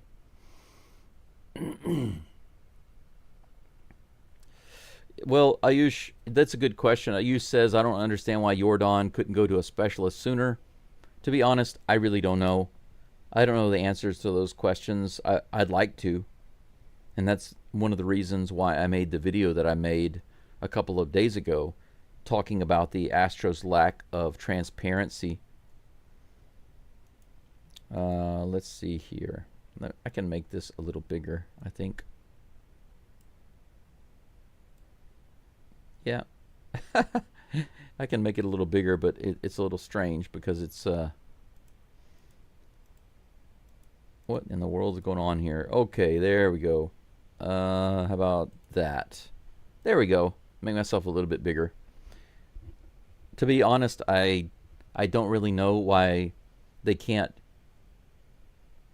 not only be a little more transparent about what they're saying, but why didn't they go to a specialist to begin with it's a good question. It's kind of like they they have levels, and I don't know if it's procedure, but I will say this. There's one thing I've learned about living in and dealing with things in Japan. Sometimes they have these systems in place. You know, you do A, and then you do B, and then you do C, and then you do D. And you look at it, and you might think A and B are kind of useless.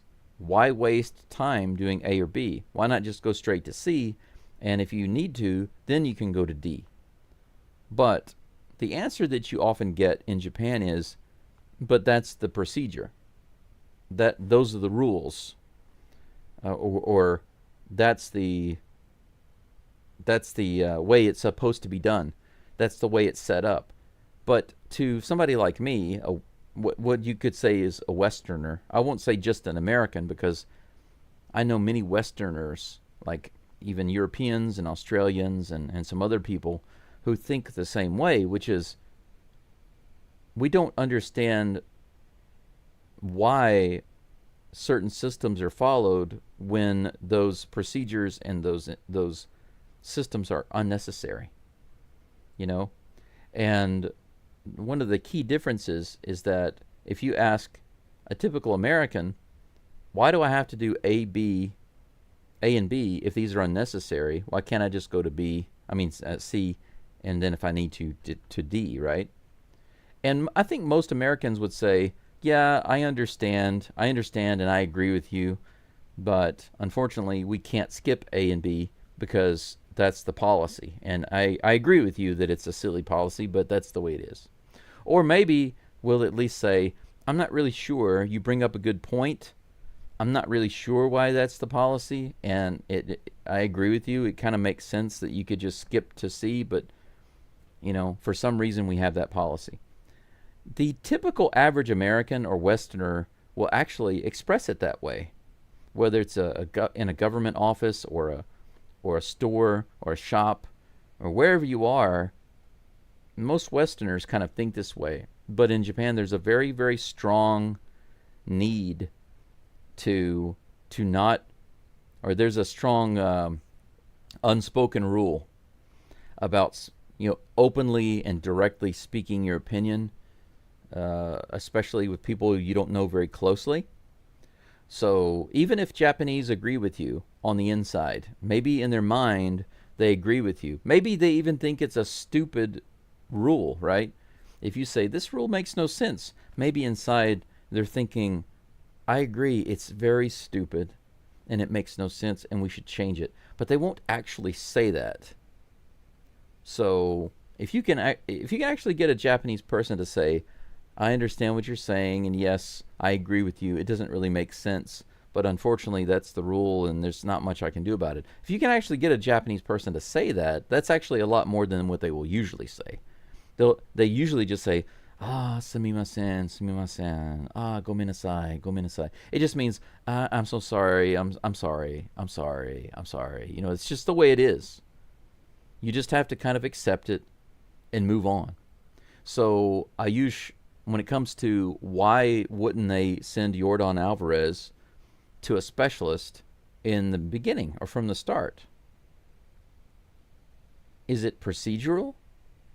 Is there something in place that kind of makes them do that, where they have to do A and B, for example, before they can do C and D?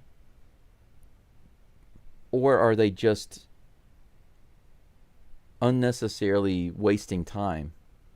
I don't know. I could speculate, but I think that would be not only unfair, but also useless, right? Let's see here. Josh says, how in biblical instructions before leaving the earth did we lose to the Colorado Rockies? Well, look who we had in the game, and you'll know. We didn't have one of our elite pitchers on the mound, and we did not bring in our elite relievers. We gave a lot of guys a rest, so that's how. And it's also Major League Baseball. That's how. You guys act like the Rockies can't beat anybody, but they can beat anybody. The Rockies can beat anybody on any given day. because they're an MLB team. It doesn't matter how bad they are. Let's see here. Josh says Japanese are an island. No, Japanese are people. Japan is an island.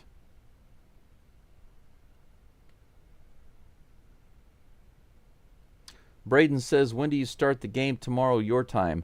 Luckily for me, Braden, the game tomorrow starts at about 10 minutes after 10 o'clock in the morning. It's a good start time for me.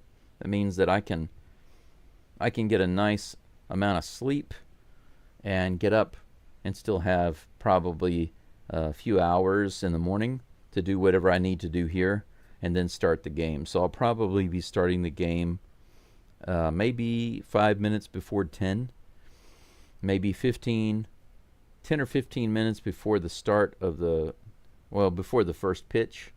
I'm going to schedule my live stream at 10 o'clock Japan time, but sometimes I start it a few minutes early. So it just depends. If I get everything in order and I get sat down here at the computer, I might start a few minutes early. We'll see. Let's see here. Josh, you said he was a tough guy who needs to monitor what he does while injured. I'm not really sure what that means. Walter needs to go down, trade for... What? What are you talking about? We don't need Verlander. I don't want Verlander back. I'd rather have Walter than Verlander. Even though Walter isn't an ace, neither is Verlander. Not anymore. He's past his prime, way past. Braden says it's going to start about 8:10 p.m. in Central Texas. So, yeah, I see. Yeah, I think it's 6:10 in local time in Los Angeles, and here it's 10:10 in the morning for me. So I'm always in the future. So right now for me, it's already July 4th. It's 7:20 in the morning here in Japan. I had to get up pretty early today to do this game. It started a little after 4, so I got up at about 3:15. And from here, my plan is to go and get myself some breakfast. Unfortunately, they don't open until 9 o'clock, but the good thing is that gives me some time to get freshened up. I have an outdoor shower. I have a small mountain in the back of my house here with an outdoor shower. So I'm probably going to go out there and relax and take a nice hot shower and enjoy the scenery. After that, I will make my way to the city and relax for the rest of the day. I really want to make my kitchen sink, but it just depends on how I feel. Josh, I think you really don't know what you're talking about. You say that Verlander is a locker room booster and use him as a setup to Abreu. We already have a setup to Abreu. His name's Brian King. We have Brian King, and Brian King is a much better option than Verlander. We don't need Verlander. Verlander is almost useless to us right now. Anybody who wants to spend money to bring Verlander back is just living in the past, trying to relive the glory days. But his days are done. I appreciate his service, but he's done. We are done with Verlander. I don't even understand why he was brought up. Anyway, that's it for... well, look at his age, Josh. Look at his age. He's past his prime. So, wherever he goes, but I definitely would not approve bringing him back to Houston. It's useless. Oh, are there any scores or other games going on of note? No, it looks like no other games have actually started yet. No games of note. No, the Twins and Marlins play, but that doesn't have anything to do with us. The Royals, the Mac Royals with cheese, are going to play the Mariners today. Let's hope they can pull out a win against the Mariners. White Sox are going to play the Dodgers. Go White Sox. And the Braves are going to play the Angels. Maybe the Braves can pull out a win against the Angels. We'll see. And the Blue Jays play the Stankies again. Let's hope that the Blue Jays keep beating up on the Stankies. It's fine by me. They are wrestling for control of the division there. And the Nationals are playing the Tigers. Hopefully the Nationals will beat the Tigers so we don't slip a little further away from them. Yep, Braden, you're absolutely right. We've been done with Verlander for about 2 years now. Absolutely. We even got rid of him. We shouldn't have even really brought him back, I think. I mean, there was some hope there that he'd be able to contribute and do something, but it just didn't really work out.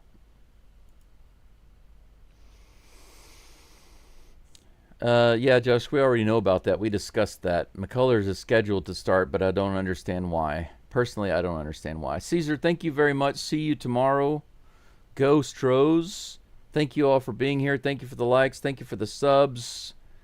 Game 1 against the Dodgers tomorrow. Big series.